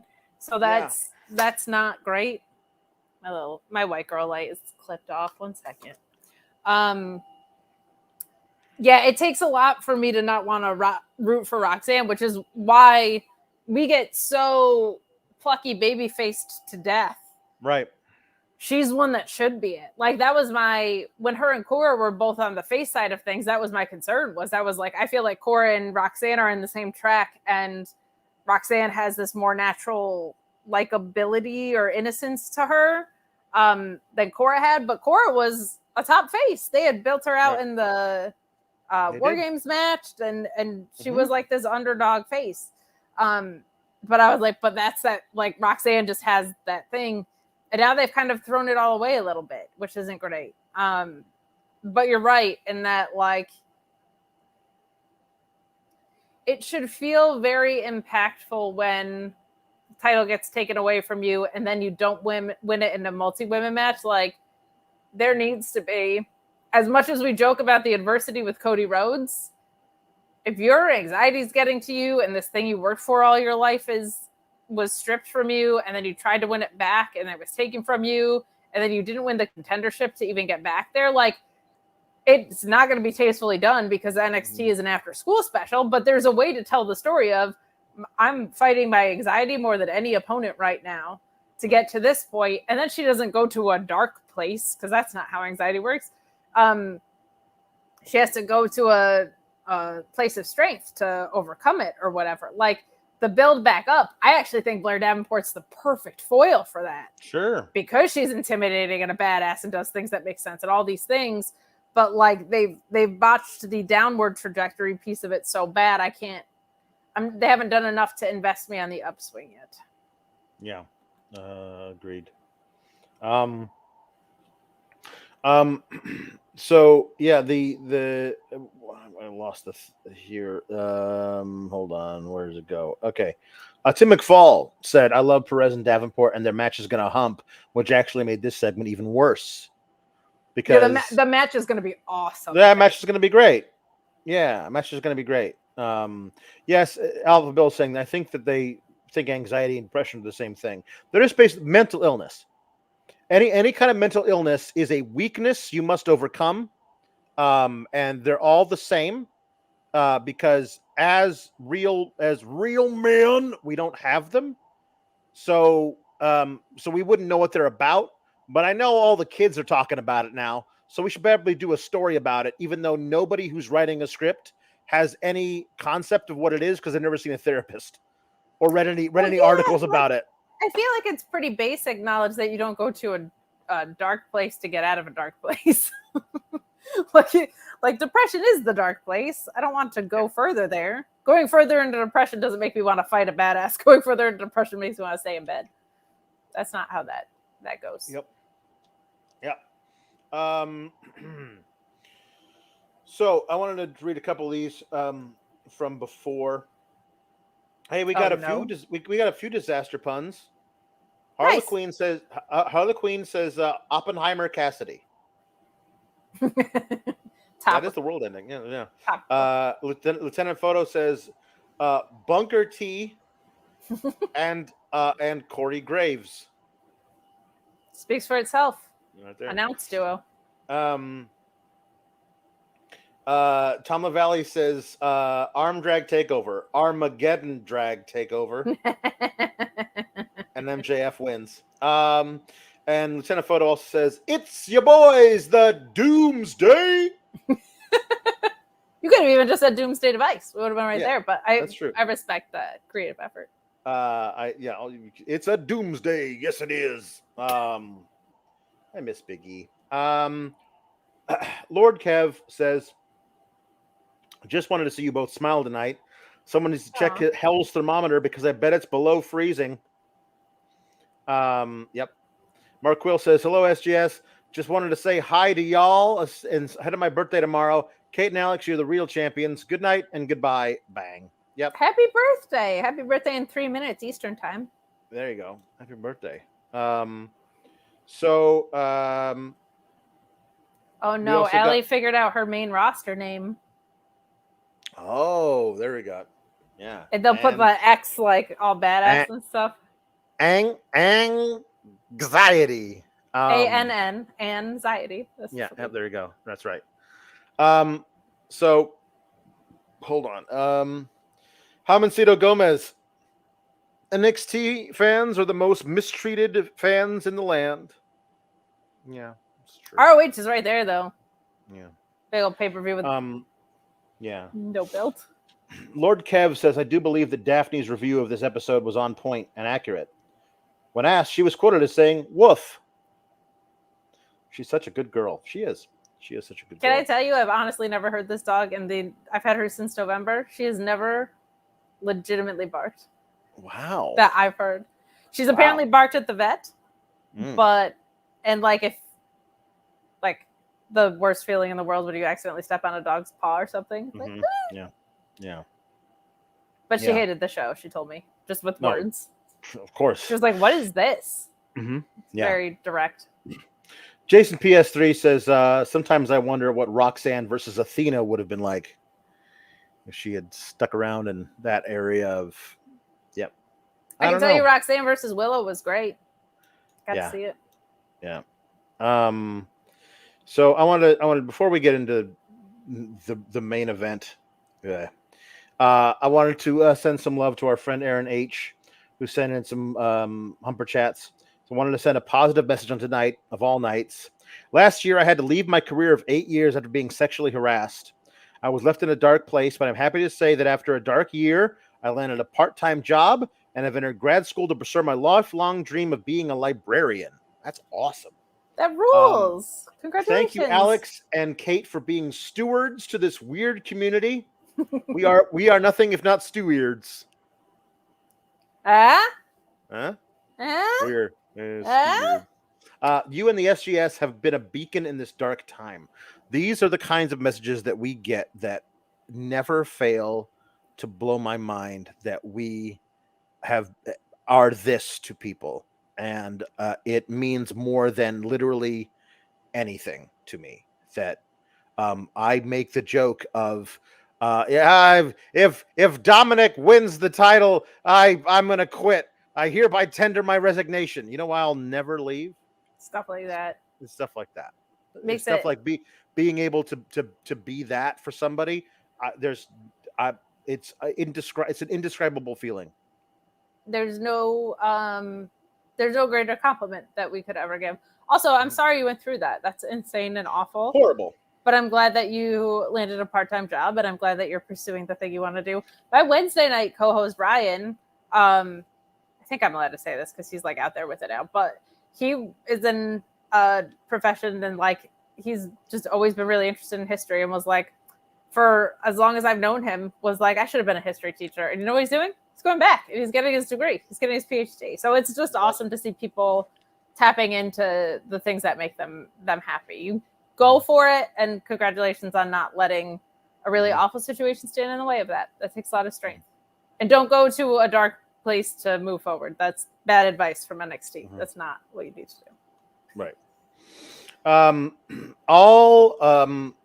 Basically all of our the majority, the lion's share of our super and humper chats have been about this thing that happened at the end of the show. But I wanted to briefly touch on the backstage segment with Rhea and Dom, just to prove how bad he is at everything, and how bad creative is letting him be, because of what they're forcing other people to do when they interact with him.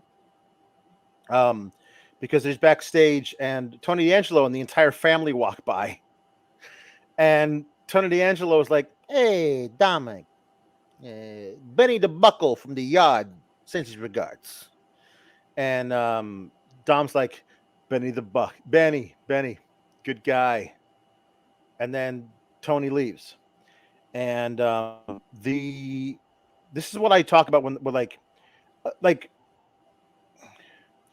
Vic mentioned that he was like in lockup for a few hours. Like before he was arraigned and he supposedly posted bail. He wasn't actually ever in jail. He mentions that during the match, but that is belied by this scene that somebody wrote, that when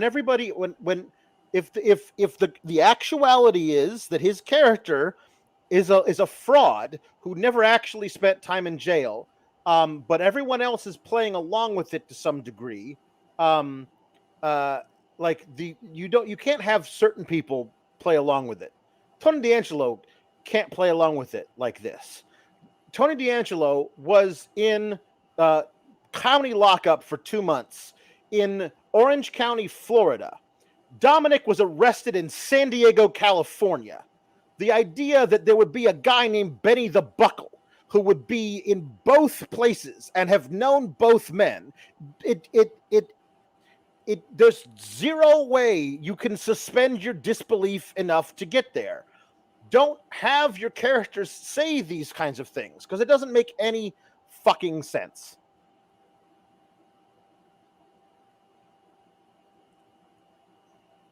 They have never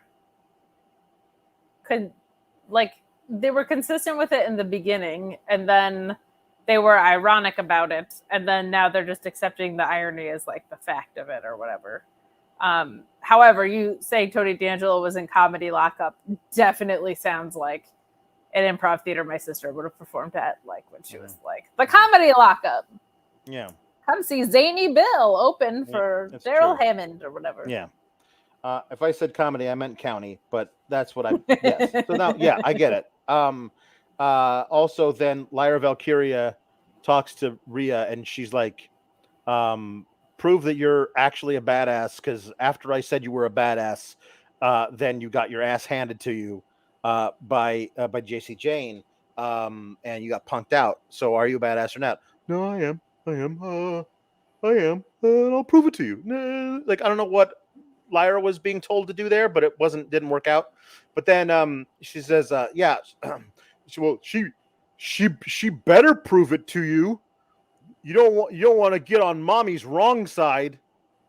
The phrase is bad side, Dominik. Like, just never fucking let this guy talk. Like, just don't, because he doesn't understand like any kind of idiom or any like Words. like actual words, how words are put together. And then we had this match backstage. Wes Lee and Mustafa Ali have a segment where Mustafa Ali's like, "Listen, I want to have a match with you at Great American Bash, the greatest North American champion ever." That's debatable. We'll talk about that in a second. But I'm going to be in Great American Bash. You still got to get there. And he was not being a piece of shit heel about it. He was telling the truth, because obviously Rhea's going to be there trying to do something, and then you never know what Finn and Damian are up to. Like, this is by no means a secure victory because of the numbers game and whatnot. And Wesley just sloughs it off, and then he fucking loses. In between, Dominik wrestles a horrible match. His three amigos, like, when he rolls over, the other guy gets up first. How are you letting him suplex you after you got up off the ground first, after this first suplex and then the second suplex? Why are we doing this? Why are we still pushing this guy? I know for the heat, but like, he's graduated to unsafe worker. That's another thing you could put on the list of horrible things about this guy. All of this is just is it to like pop a rating next week where everyone tunes in to like boo Dom from their couch? I don't know how, what, why, how, why, what, how, why. And Wes Lee has had a very good reign and had a lot of defenses, and this is how he goes out. Like, perhaps they make a triple threat, and it's Mustafa Ali versus Dom versus Wes Lee, but that only opens the door for more chicanery, because everything's legal in a triple threat. Hell, Rhea Ripley could wrestle the match for him, which honestly I wouldn't mind seeing. No, But that's what you could do. It is so bad. All of this is so bad. And I have gotten to the point where, like, I'm angry because I have to watch it. But mostly I'm just like so disappointed that the people who are in charge of the biggest wrestling company in the world are this dumb. So you could have had a triple threat with Mustafa Ali, Tyler Bate, and Wesley. Yeah. Or you can have a singles match with Mustafa Ali and Wesley. Or you can have a triple threat with Mustafa Ali and Wesley and Dominik Mysterio. And I can't tell you the gap between the first two options and the last one. I just the creative sucks. The creative always sucks. It's NXT. Everything sucks. That's the whole name of the show. Mhm. What I saw in the ring tonight, it's actually worse to be an NXT champion. I'm assuming this is only going 2 weeks, so I understand. There's an overwhelming caveat of what I'm about to say. It's worse to be an NXT champion than it is to be a guy who's jobbing on the main roster and getting sneaky wins because everybody's covering up for him. Because with the workhorse title that this title has been, like, he got exposed tonight. Wesley, have we seen Wesley have a medium match, much less a bad one? No. He was moving so slow to try and meet Dominik with where he's at. It's bad creative is bad creative. We get it on NXT a lot. If my emotional impact was sincerely affected on a regular basis by it, I would need to go to a mental institution. Tonight made me nervous for a whole bunch of other reasons. It's a disservice to Wesley. It's a disservice to Mustafa Ali. It's a disservice to the rest of the roster. And honestly, it's not great for Dominik. Like, it's a bad position for him to be in. And it is concerning when you see someone not progress at the level that Dominik has not progressed at in the ring, just realistically. I try very hard not to attack talent and always to go after creative, but realistically, this guy has not gotten much better. Frog Splash marginally better. He looks in better shape, like he certainly leaned out. But because all of his matches are done in this shenanigans way, there's not a lot of opportunity to get better. So the idea of this guy in a one-on-one match with Wesley, of course, what did you think was going to happen? You know what I mean? Like, of course it was going to be this bad. It looked dangerous tonight. And I think it's because he's just not there yet. And it's just really, really, really unfair to guys that are, and it's really unfair to put Dominik in a position where I don't really have a choice but I can turn the volume up and down on what I have to say, but if I'm being objective about what I saw tonight, this was really not good. Like, this was really, really bad, and that's not a fair position for him to be in either. So, this isn't like he should come down to NXT and be an NXT champion. This is like he should go down to Level Up probably, and be working his way up that way if he wants to give it a real go. He's the male equivalent of Aaliyah. Like that's what like years and years and years of trying this, and this is where he's at now. I mean, I don't see any. Why would I have cause for hope that it will improve? Yeah, you know, like he's. I mean, this is the thing is that I thought this kid was way in over his head during the pandemic 3 years ago. When I was like, they're not going to have this kid wrestle. He's not ready. And then he had like a decent match with Seth Rollins because Seth Rollins literally picked him up and carried him like a baby, swaddled in his arms. And that was it. Like, and then he was like, oh my God, they're going to make him wrestle as a tag team with his dad. And they're going to put the damn belts on him. This kid can't go. No, this isn't good. And I'm like, well, I don't know. Maybe if he buckles down, maybe if he Benny the buckles down and he tries to get better, maybe he'll figure it out. And he hasn't. Now, he hasn't figured it out. Whether or not he's tried to figure it out, I don't know. But I know the end result is he ain't there yet. Like and the end result could have been tonight. A man was paralyzed. That could have been the end result tonight because of how not there he is.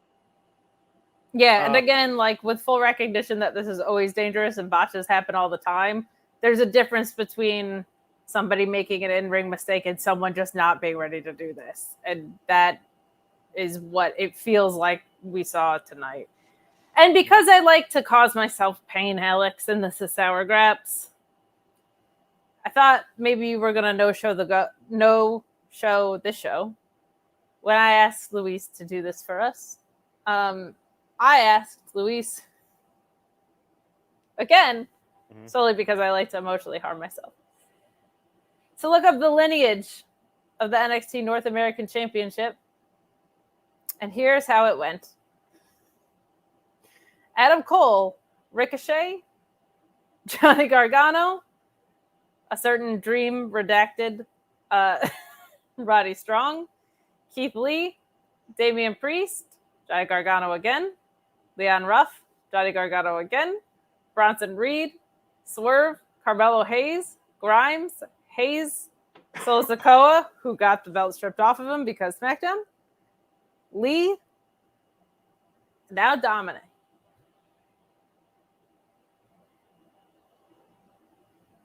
Yeah. That's all I got to say about that, sir. Yeah. Yep. Also, like, I will not accept any argument that he's over. He's not. He's under. People are bringing like signs like to live events saying, no, Dom really sucks. We're not like chanting like, oh, Dom sucks because he's the heel. People are fucking tired of having to watch him. I will stand by this until the end of time. I'm not saying everybody, but enough people that he's not getting the right kind of heat. And he's also now jumping the gun on the only heat he knows how to get, which is I start talking, you start booing, but I'm going to start talking and stop talking before you start booing, which gives away the game because he doesn't know that because he's a fucking idiot. He's not able to be one thing if he was dynamite on the mic and bad in the ring. He can't do any of the things that make professional wrestlers professional at this. My whole thing is too, because like, admittedly, I think we actually are in the minority, sadly. Like there's his YouTube shit gets tons of views. I think it's predicated on Rhea and Priest and Finn. I do firmly believe that. But like, even if I bought into the argument that someone's over, I don't care if they're getting the reaction Bad Bunny is. Yeah. If you're not safe to work, you should not be holding a title. Right. Like it's just it's only authentic emotion for me when it becomes actually dangerous. Yeah. You also don't have to be here if you don't like what we have to say. No, you don't. Meet Norma says the Shamrock apocalypse is upon us. Smash, like, or be cursed, and may Gabagulbu with your souls. Thank you, Meet Normas. And with your spirit. Jake Salazar has an interesting bit of creative.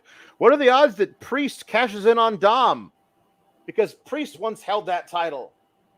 Odds of this stupid effing idea are low, but never zero. As you can see from tonight, the dumbest decisions are never a 0% chance. Feeling Dreepy saying that people were incredibly upset at the Guns for winning the tag titles. And those same people will be praising this because Dom gets amazing heat, despite that he could have broken Wesley's neck. Well, vice versa is true, minus the unsafe part. Like, I can't say the Guns have ever, I haven't seen look unsafe. I've seen them be what I find very boring. And I had the same complaints about the creative side of it in AEW. I have the same complaints about, I don't like overbooking. I don't like House of Torture. I don't like Jeff Jarrett. I don't like this style. But I don't normally get actual upset about that. Yeah. Dilla Common says at least the one positive of Dom is that he definitely adds to the resentment narrative against Nepo babies. That's true. Yeah. Now Nepo babies are the worst, and he is the worst of the worst. It is true. This is funny. You always think about this. They do present Dominik as though he's a sophomore in high school, and they always have. This kid is so mixed up. This kid, he doesn't know what he's doing, says Michael Cole during his WrestleMania match. Meet Norma saying that Dom and MJF are the same age. Yeah, I will say, like, one of the better defenses I've ever heard of Dom was, like, we've all seen that freeloader just get everything he wants in life. The guy who gets the title anyway, the one that gets the hot girl anyway, like it is just comes across as just like a kind of dweeb or whatever. You know nothing of my work if you do not think I was mad at Rich Holland on the night that he nearly killed Big E. You know nothing of my work if you think I was not livid at Ridge Holland the night he almost killed Big E. So get the hell out of here with this trash, okay? Yeah. So it's not like it's not about that as much as it is like, well, I don't want to put words in your mouth, but like it's genuine concern for the people in the ring. Yes, both sides of it. I'm not even mad at necessarily at him or at Dom. They were not ready to be put in the positions where they're doing this stuff like just willy-nilly. Like it's exactly. not like they're like Ridge has improved a lot since then. He's gotten a lot more reps in since then. But at the time, he was barely off the field as a rugby player when he got called up to the main roster. While in NXT, he did not know how to base properly, and when he caught a guy diving over the top rope, his entire leg buckled. His entire leg Benny the buckled. And he had no idea how to catch a guy because he had not had the proper training. He shouldn't have been put in that position when he hurt himself and then later when he hurt Big E. Dom's not ready to have these matches. And that's exactly it. And like I've been on that train for a while. Like him and MJF are the same age, but I kind of threw that in reverse because it's like it's very easy to say MJF is the same age and that Kyle Fletcher's 24. That one I'll always put over because it's extremely positive, right? But like your wrestling years are different than your life years. Yeah. Dominik didn't have any experience going into this. Now he's been doing it for a few years now. Like he should be better than this at this stage. It feels like, but I don't know. Right. Yeah. Drew Oakley says this is equivalent to Vince Russo winning the WCW belt. It's not that equivalent. It's a mid-card title on developmental brand, but it's indicative of a greater pattern that they don't value the things that a lot of fans believe they should value when they're putting together the creative. That's all it is. I think it's going to be a 2-week reign. Yeah. But it's you ended all. The thing with title reigns ending is how much equity you've put into them. For me as a fan, right? If Roman Reigns were to drop it to to any old schmo, that would be a waste of 3 years, right? So like with Wes Lee, it's like you put all this stock into him. He was having all these great matches. He was having all these multi-man title defenses, and so then when you end it this way.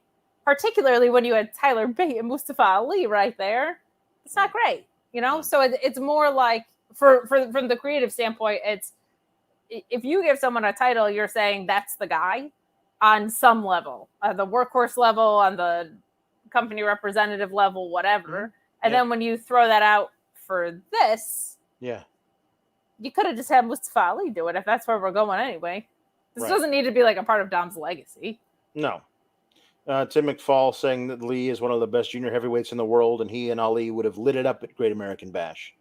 The Dom bit can be entertaining on occasion when he's not wrestling, but someone's going to get hurt. It's true. If they keep putting him in stuff like this, it's just, I don't know. I mean, it just, botches happen, but that just felt like it was just, Lieutenant Photo says, effing Judgment Day. This is my thing with the Judgment Day. They're being bigger and bigger and bigger is that eventually someone was going to say, wouldn't it be funny if we put a title on Dominik just to see what people would do? And then they did it. So Chris Pereira says, because it happened on NXT, I've come around to it being so bad to the point that it's hilarious. I can see that point of view. And honestly, I feel like if it was not something that like I had chosen to base my career in, and that it was not something, if it was something like, oh my God, I cannot believe they're so dumb. I guess I won't watch next week. But I don't have that. I don't have that luxury. Like this is the thing that I do now. Yeah, just always go back to that. There's people that are great at this that have put their mental, emotional, and physical well-being on the line for it. I feel the same way about Tyrus and NWA. I promise. Yeah. Mr. Showtime says, "Are you okay? Alex Dom is winning is funny and sad." But it's definitely sad. And as I said, I can see how it would be funny to other people who's not me. Arja 288 says, I just realized that Dom has a workhorse title. Yeah, that list of people that we read you. Even Leon Ruff, who was made champion like as a joke during his reign, and the title, the defense that he won it in and defense that he lost it in, proved that kid had something, and he's proven it since then on the indies. Dominik cannot measure up to what Leon Ruff was, even if he was considered a joke champion. Jesse McCauley says that his wrestling's going to cause another Big E. I mean, it certainly could if he's going to be as reckless as he was with that particular move tonight. Mr. Showtime now says, I feel bad saying it was funny. Now saying it was funny. I only saw the last 2 minutes. Yeah, earlier in the match, it was not funny. Hamancito Gomez says, I just came to the chat. Dom won. Screw this crap. Yeah. Christopher Spires says, hope Alex is all right. I am afraid Dom winning is what's finally going to kill him. No, I can't allow myself to get that worked up about it anymore. Arja says, Dom's wrestling disproves the Peters principle. I'm not familiar with the Peters principle. Nor am I. Is it from Family Guy? It might be. I don't know. Yeah, I'm not sure. Albert Ponce says, please tell me his contract is coming up and Wesley is headed back to Impact with the rest of the Rascals. Now, if that was the reason why they did this, and Wesley wants out and to go back with his boys, I would honestly say that, like, good for Wesley wanting to do that, to like go back and reform something that he loved doing with his friends. All right, cool. But yeah, I don't know. Like, I honestly don't know. And I know there's already chats in, so we'll go through what we have. But like, I don't want to get into let's speculate on people's contract statuses or let's speculate on how many other people wrestlers have injured or any of that stuff. Let's steer it back the other way, please. Yeah. Wes, I think the point of a lot of these things is Wesley is incredibly talented and could be doing things like, as Jake Salazar suggests, he could be winning the best of the Super Juniors in New Japan. Like, he's that great. But this is the thing that he is now. But let's also not pretend that he hasn't had he's got a great run. He's had a great run. Yeah. It just feels now the way they've chosen to end it feels terrible. Yeah. Like a comment on it in some way. Jake Salazar calling this the worst timeline. It's not good. Chris Burra says, even by Dom standard, he was bad tonight, and this is when they put the singles title on him. It does not look good that in the match that he was the worst is the match he wins the singles title. That does not look good on them. Yeah. Also the biggest test, right? Like, he's had cover-ups for everything else. Mm-hmm. And he had cover-ups in this match, but this was by far like I think the largest in-ring challenge of his career, I would say. Mm-hmm. Yeah. Henry the Casey, who I believe is predicted this, says, after that, I guess I should buy a Powerball ticket or something. Anyway, this could get us Dom versus Wesley at SummerSlam, which is a good thing. I mean, technically, it's a good thing for Wesley to get that spotlight, but it's not a good thing because, I don't want to just Dominik wrestling is a bad thing. Always, it's a bad thing. But it also didn't happen on the main roster. Like, if this went up there, maybe. But. Yeah. Jamal asks, think this heightens the chances that Finn wins at SummerSlam. The idea that Damian would have the briefcase, that Dominik, who at that point would have had to beat Mustafa Ali and Wesley at Great American Bash to still be holding the title at SummerSlam. I think they might think that everyone in Judgment Day holding the gold, if you count the Money in the Bank briefcase as a gold, I think they think that would be tee-hee hilarious and fun. So I think the chances of Finn Balor winning against Seth Rollins would have to increase, unless that him losing and being the only guy without gold in the group would cause him to break away from the group. That is the story there. I don't know, but I do think they would think it was hilarious to have them all there. The faction you'll love to boo all have the gold and they can lord it over you. Don't you want to boo them even louder? That's the way they like. They like booking for heat. They like booking for heat. So that's all it is. Sure. I I have very little to say on it.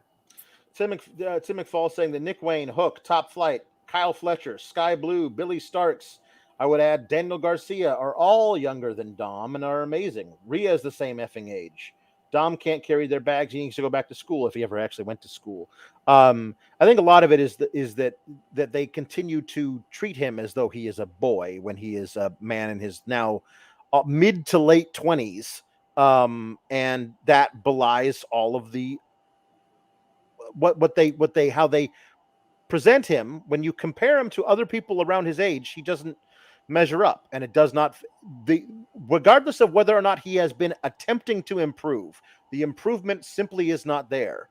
No, and I would say that it's stunted by the fact that he can't get in honest reps because of the way that his matches are structured, right? Yeah. Like you can't get in honest reps when people are interfering on your behalf constantly. Yeah. And Alpha Bill saying that Vic recognizing Dom's 40-day stint angers me. There was like 40 days in prison, because he didn't do that during the match. He mentioned, he said 3 hours. I believe that the canonical length of time is anywhere from 3 to 6 hours. And Mr. Acosta saying nothing but bangers from my new North American champ Dominik. His next banger will be his first. And I believe that is all of it. Now we're just down to the jukebox. So there you go. So everything for you people. Oh, there was a weird backstage anonymous segment where Booker T was trying to coach up Roxanne Perez, and it was the most awkward thing I've ever seen in my life. There you go. So here we go. This for those of you who are new here.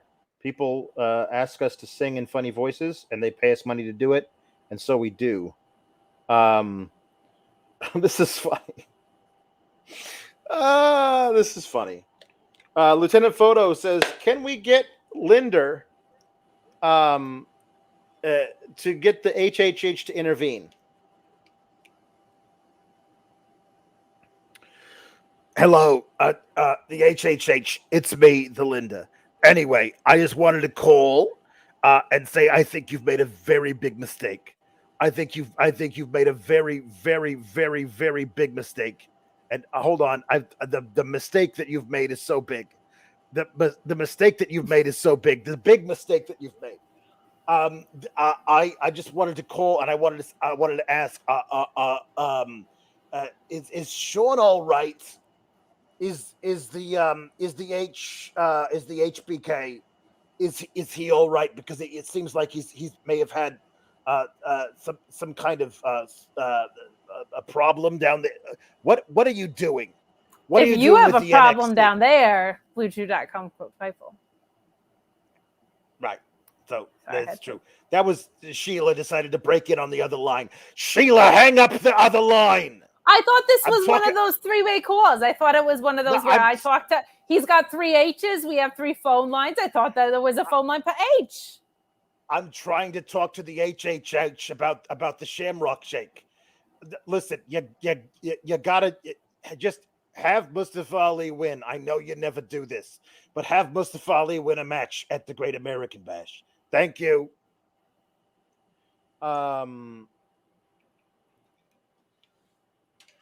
Vicky L wants Darby to sing "C is for Cookie." So do I. I mean, who doesn't? Okay, hold on. Let me get this off the screen. Where did that go? There we go. All right, Darby sings "C is for Cookie." All right. Okay. Here we go. Let me put this over here so I can see that better. Thank you. Now, what starts with C? Cookie starts with C. Let's think of other things that start with C. Oh, who cares about the other things? C is for cookie. That's good enough for me. C is for cookie. That's good enough for me. C is for cookie. That's good enough for me. Oh, cookie, cookie, cookie starts with C. C is for cookie. That's good enough for me. C is for cookie. That's good enough for me. C is for cookie. That's good enough for me. Oh, cookie, cookie, cookie starts with C. Malachi Black. Hey, you know what? A round cookie with one bite of it looks like a C. A round donut with one bite out of it also looks like a C, but it's not as good as a cookie, Brody King. Oh, and the moon sometimes look like a C, but you can't eat that. So C is for cookie. That's good enough for me. C is for cookie. That's good enough for me. C is for cookie. That's good enough for me. Oh, cookie, cookie, cookie start with C. We got a tag calling us dramatic while you were doing that, and it just popped me tremendously that you were literally singing the Cookie Monster on the screen. It's true. Yeah, it's true. No, Matthew, that is one that never goes out. No, Never comes out. It stays inside. it's too good. Tom Valley says, "I'm sad. He was on AEW. Please show young Minoru. How could we not? Look at young Minoru. Look at how beautiful he is. Look at how beautiful young Minoru was. Look at that man. I do see, like, every time I look at this picture, I'm like, if the cheekbones weren't so rigid, yeah, you could cut glass on him. Sonata looks like him with this look, and I dig it. Yeah, it's good. But boy, does he have the cheekbones. He does. He certainly does. Young GQ model and murder grandpa, or just murder man at that age, I guess. Murder man. He's murder man. Murder young man. That's what he was. So here we go. I'll just do that one in a bit. Can you do because everyone knows how much you love pop punk. Ethan Smith wants Tiffany to sing "My Happy Ending" by Avril Lavigne. Things I do for you people. Let's talk this over. It's not like we're dead. Was it something I did? Was it something you said? Don't leave me hanging in a city so dead, held up so high on such a breakable thread. You were all the things I thought I knew, and I thought we could be, Ludwig. You were everything that I wanted. We were meant to be, supposed to be, but we lost it. All of our memories, so close to me, just fade away. All this time you were pretending, so much for my happy ending. Toodles! If anybody wants to listen to grown-up punk music, I have recommendations for you, and you can tweet me.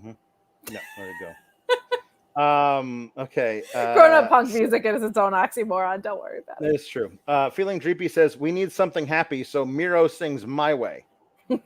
I'm going to see if I can sing both versions of that. Hold on here. Let's see. And all right, here we go. All right. And now that's Gunther. Here we go. My God, my hot wife. Okay, and now the end is near, and so I face the final curtain. My friend, I'll say it clear. I'll state my case of which I'm certain. I lived a life that's full. I traveled each and every highway and more, much more than this. I did it my way. Okay, there we go. Because I couldn't stop it. There we go.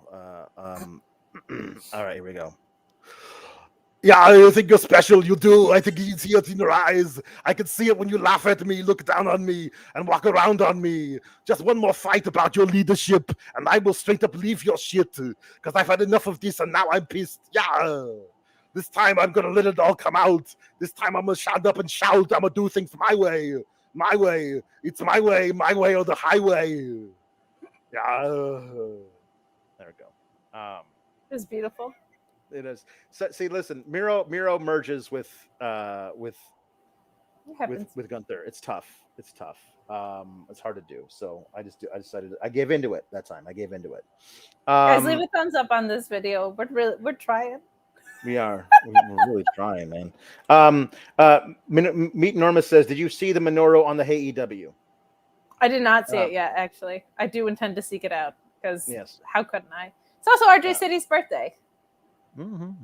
Happy birthday, RJ City. Matthew Plus is sending us money to give to Meet Normus, and I feel like that's not a thing we can do. But I don't think. Yeah. Yes. He asked Meet Normus if he's going to MCW in Joppa. So there Are go. you? I don't know. I'm not Meet Normus. I think it's adorable that we have pen pals in the chat. Yeah, it's good. It's like fun. they're using super chats instead of just adding each other. Mm-hmm. Okay. Are they gonna get little best friend necklaces? It's could possibly. Where it's like you break them in half, and someone has the side that says best, and the other person has the side that says friend. It's adorable. C. Romero says, "Sup SGS. I listened to every post show a day or two later, but wanted to stop in for a jukebox request. Darby Allin singing Shawn Michaels' theme song, LOL." That's a good one. All right, that's a good one. Mm-hmm. There we go. All right, Darby Allin singing this thing. Here we go. All right, here we go.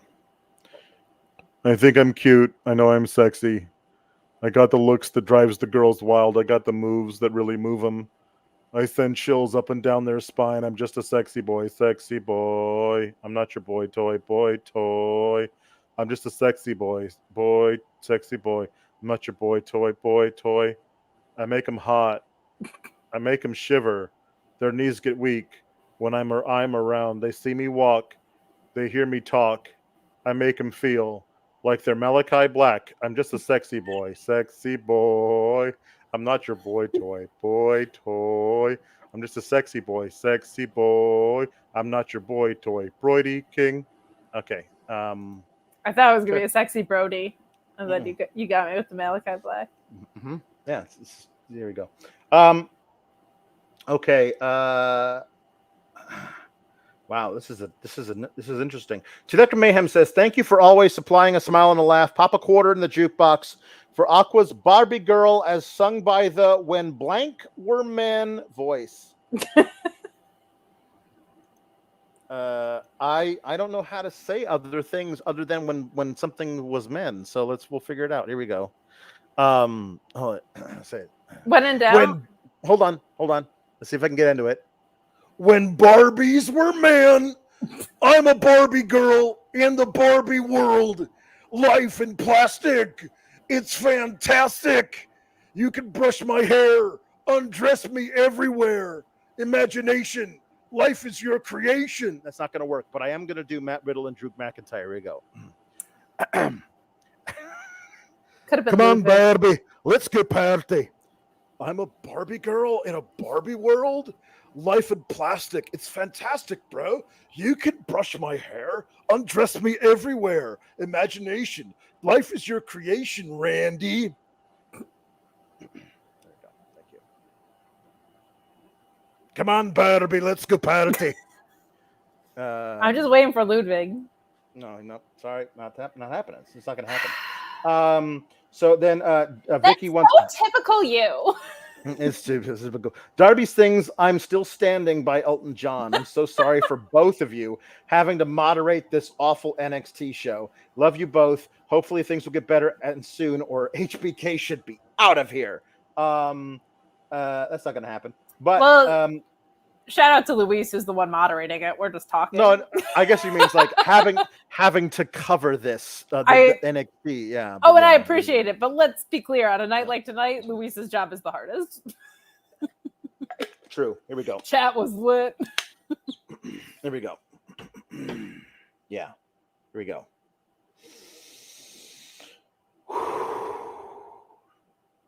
You could never know what it's like. Your blood, like winter, freezes just like ice, and there's the cold, lonely light that shines from you. You'll wind up like the wreck you hide behind a mask that you use. And did you think this fool could never win? Well, look at me. I'm a coming back again. I got a taste of love in a simple way, And if you need to know while I'm still standing, you just fade away. Don't you know I'm still standing better than I ever did, Malachi Black? Looking like a true survivor, feeling like a little kid, Brody King. And I'm still standing after all this time, buddy Matthews, picking up the pieces of my life without you on my mind, Julia Hart. He hasn't feuded with them in a long time, but it's just I can't do it. I can't not. Guys, we're like 225 into this. We gotta no more. We gotta No, we're done. We're done. So that's it.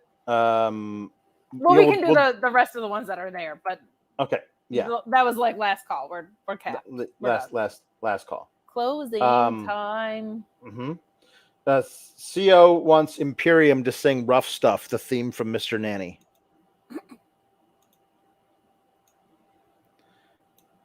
All right, here we go. All right, so okay. All right, here we go. All right. All right, where's that? Okay. I don't have that. Oh wow, they don't have the beginning of it. All right, well I'll have to figure out. I just want to go fishing in the deep blue sea because I need a break from my reality. Rough stuff, rough stuff, rough stuff, rough stuff, rough stuff. When this job is over, I'm going to settle down. I'll find a little shack by the railroad track on the outskirts of town. I'll plant a little garden and watch the flowers grow. And I'll tell this crazy mixed up world, I just don't want to know. But the trouble comes a knocking. I like it to keep it the power. I take it that the pest. I better sit in my nest. I put his head right through the door. Rough stuff. Baby, gonna call your bluff. Rough stuff. The tougher gets going when the going gets the rough. Rough stuff. It won't be over till you had enough. Rough stuff. You ain't nothing but a powder puff. Rough stuff. Rough stuff. Rough stuff. Thank you. It was beautiful. Appreciate it. I love the whole Imperium gang, but it's Ludwig for me. Okay, great. Okay, that's no more. No more. Yeah, we're capped, guys. No, we're no more. Lord Kev says Ludwig sings "Never Gonna Give You Up" to Tiffany, obviously. Oh my gosh! Thank you so much. This is our song, babe. We're no strangers to love. You know the rules, and so do I. A full commitment's what I'm thinking of. You wouldn't get this from any other guy. I just want to tell you how I'm feeling. Gotta make you understand. I'm never gonna give you up. I'm never gonna let you down. I'm never gonna run around and desert you. I gotta Rick-a-roll you. Giovanni Rick-a-rolled you. Hey, you thought it was not me. You thought it was a Ludwig, but it's a me, Ludwig. Okay. Thank you. And John the Valley wants a duet, Tiffany and Ludwig. You don't bring me flowers anymore. All right. Okay, here we go. You don't bring me flowers. You don't sing You me love don't songs. sing me love songs. You hardly talk to me anymore. When you come through When the you door at the end come of through the the day. door, I remember when you couldn't wait to love me.